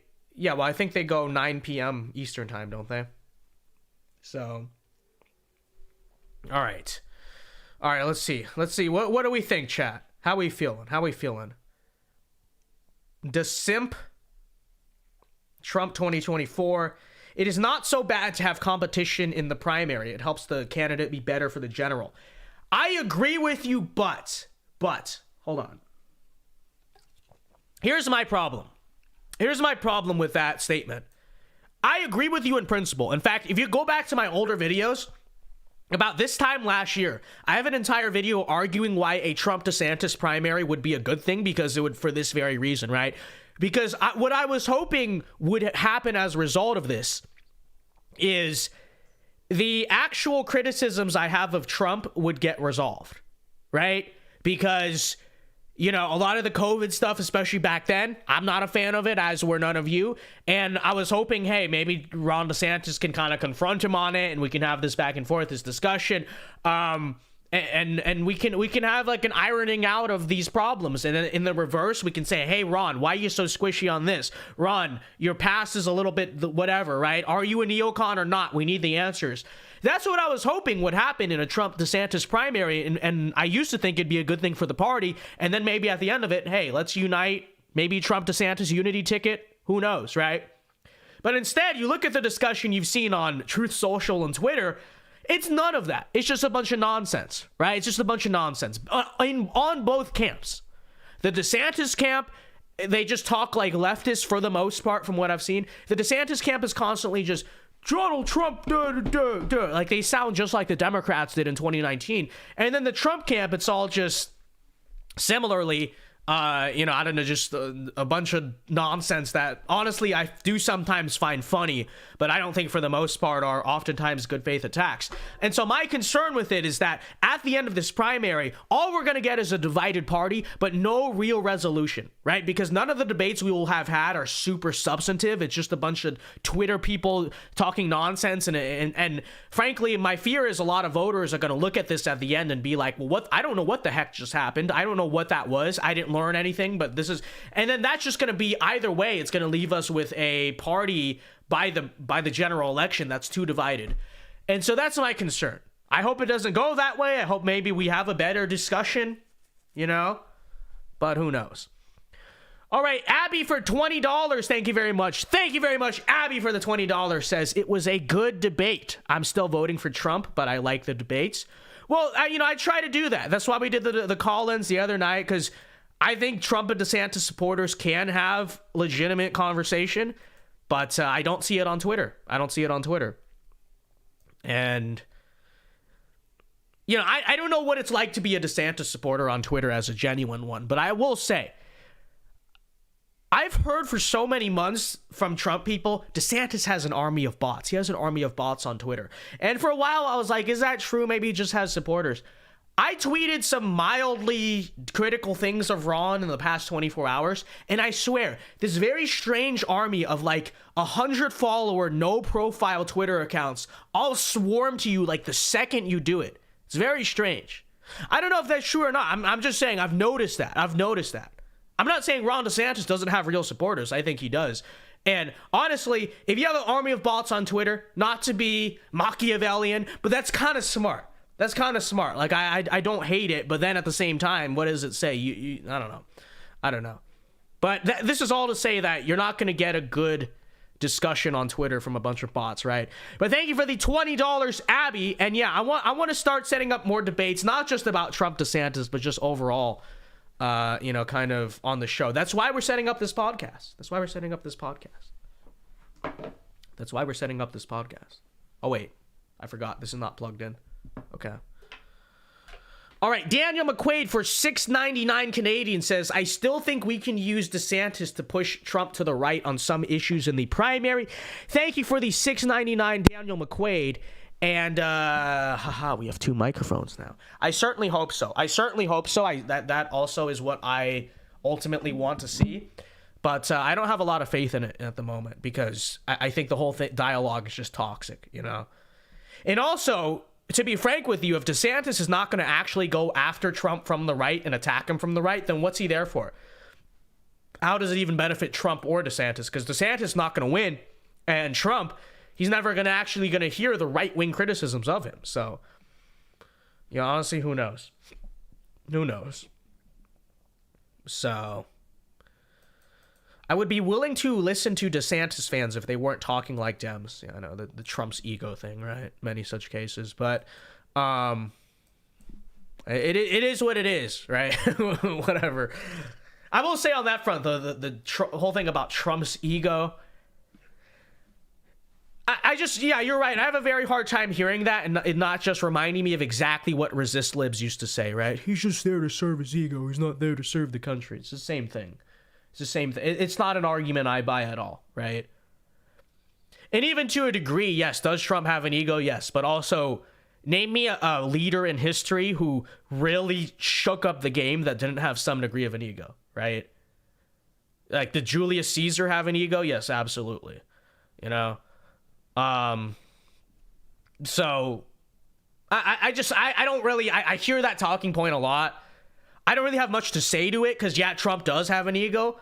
I don't necessarily think Trump only serves his ego, but then even to the extent to which perhaps he does, if all he wants is revenge against the people who screwed him over the first time, then that's exactly what we need. You know, that's exactly what we need. And he is very vindictive, and that's not a good personal trait, but I mean, what are you going to do? Strategically, sometimes you have to take things, and it is a good trait for the current moment because the hope is he's going to be vindictive against the people who screwed him over. So, AOC Fantastic for $2 says it was a very please clappian performance by Ron. I tend to agree. Yeah, it wasn't bad messaging wise. It was just kind of boring. Just kind of. If Ron DeSantis is not going to be groundbreaking, then he has no shot in the primary. But just try telling Twitter that. They're going to go absolutely insane. But that's really my thing with DeSantis. If he doesn't... Vivek, he should be doing what Vivek's doing right now. And maybe slightly less quote-unquote radical, a.k.a. based, because he already has the name recognition. But you're running from behind. You're running as the underdog. Right? And so fundamentally, you're going to have to come back. You're going to have to throw something at the wall, which Trump did a very good job of. And I listen to DeSantis, and it's all decent messaging. You know, I don't despise it. I'm like, yeah, that's the Ron DeSantis we know and do love. I do like him, right? But if he's not going to go out there and really say anything that groundbreaking, which I didn't hear, and maybe he does talk about education and, LGBT better than Trump, fine. But if it's not going to be miles apart, then there's nothing that's going to set DeSantis apart in the primary. But try telling the DeSimps that. They're just going to be like, no. I'm throwing out, again, I'm a commentator, so I'll be objective. I'm throwing out legitimate strategy. That's what I would do if I were Ron DeSantis. But, I mean, I don't know. So anyways, we'll go till 8:35, chat. So last call, 7 minutes here. Last call for any super chats, questions or comments. Thoughts on the night, and then we'll wrap it up here. Okay, ladies and gentlemen. Okay. So let's see if we did we get anything on Streamlabs? Let me make sure we didn't. Again, last call for super chats. Closing out the bar. All right, I don't think we got anything. Use the Streamlabs links, guys. Okay? Because the thing is, let me tell you, it's not just about the cut of the money, which is important. But if we ever get demonetized, do you know what happens if you get demonetized on YouTube? You never get your money. Whatever money has not been paid out, literally YouTube just keeps it. Where Streamlabs, it goes right to my PayPal, which could happen too, but I can pull it out the same day. YouTube is, you gotta wait till the 21st of each month. So just saying, chat, if you want to support. Trump's middle name is humble. Yeah, so true. He's the most humble man alive. We know this. We so know this. I think this might be the longest episode of the Vince Dow show so far. Yeah, it might be, but we've done like the longest stream on this channel is 7 hours and 14 minutes. So maybe we'll do that. For at some point, we got to do like a 5-6 hour stream, okay? That's what we gotta do. What's a good day to do a 5-6 hour stream? I have no idea. But I think that's something we ought to do. So let's see what we got going on here. Jeopardy going crazy right now. What does that even mean? I don't know what that even means. DeSantis just wants Trump to lose because Trump is black. Yes, so true. Ron the racist. Okay? Ron the racist. Don't you know? Ron the racist. Trump funded HBCUs, bro. Ron the racist. That would actually be really funny if like the Tim Scott crowd starts calling him that. Ron the racist. So stupid. All right. A friendly medic for $5 says, the only chance DeSantis has is to bean it up on Trump. This is true, but he would never do it. See, Trump is much more likely to bean it up before DeSantis. Why? Because Trump is a man of the people. Ron DeSantis will be like, what is a bean it up? Donald Trump will be like, retweet. Okay? Retweet. So thank you for the $5, a friendly medic. It is so true. And I agree. I agree 100%. Could you imagine Ron DeSantis beaning it up?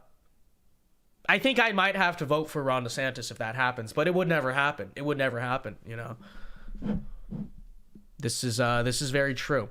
And everyone in chat's gonna be like, what does beaning up mean? I don't know. Ask Sam Hyde, I guess. Ask Sam Hyde. Who knows? But all right, let's see. Wow, Dow's epic gamer mega stream. True. When should we do it though? At some point we could do like a 7-hour stream. But you know what? I want to have the podcast studio when we do it. Studio, quote unquote, because we could bring guests on. Because I see the whatever podcast literally go for like 6 hours. So we could do something like that. But I don't know. Heather Howard says, I'm a vote for Trump and I know what it means. Oh, really, Heather Howard? Would you care to enlighten everyone on what it means to bean it up? Or is it a secret between all of us? Is it secret between all of us? Who knows? Okay. Very interestingly, we had a discussion about last night about weed. There's a caller about it. I should have said that. Weed. Everyone's like, what's going on? Don't worry about it. Okay? I could explain it to you, but then we'll be showing the enemy our hand, which we cannot do. So just bean it up and don't worry about what it means. Don't worry about it. Just trust in the bean. And trust in the beating of it up. Okay? Just saying. All right, last call for any chats here. Let me see. I want to find a funny question in the chat or funny comment. Is there anything funny? I don't see anything funny.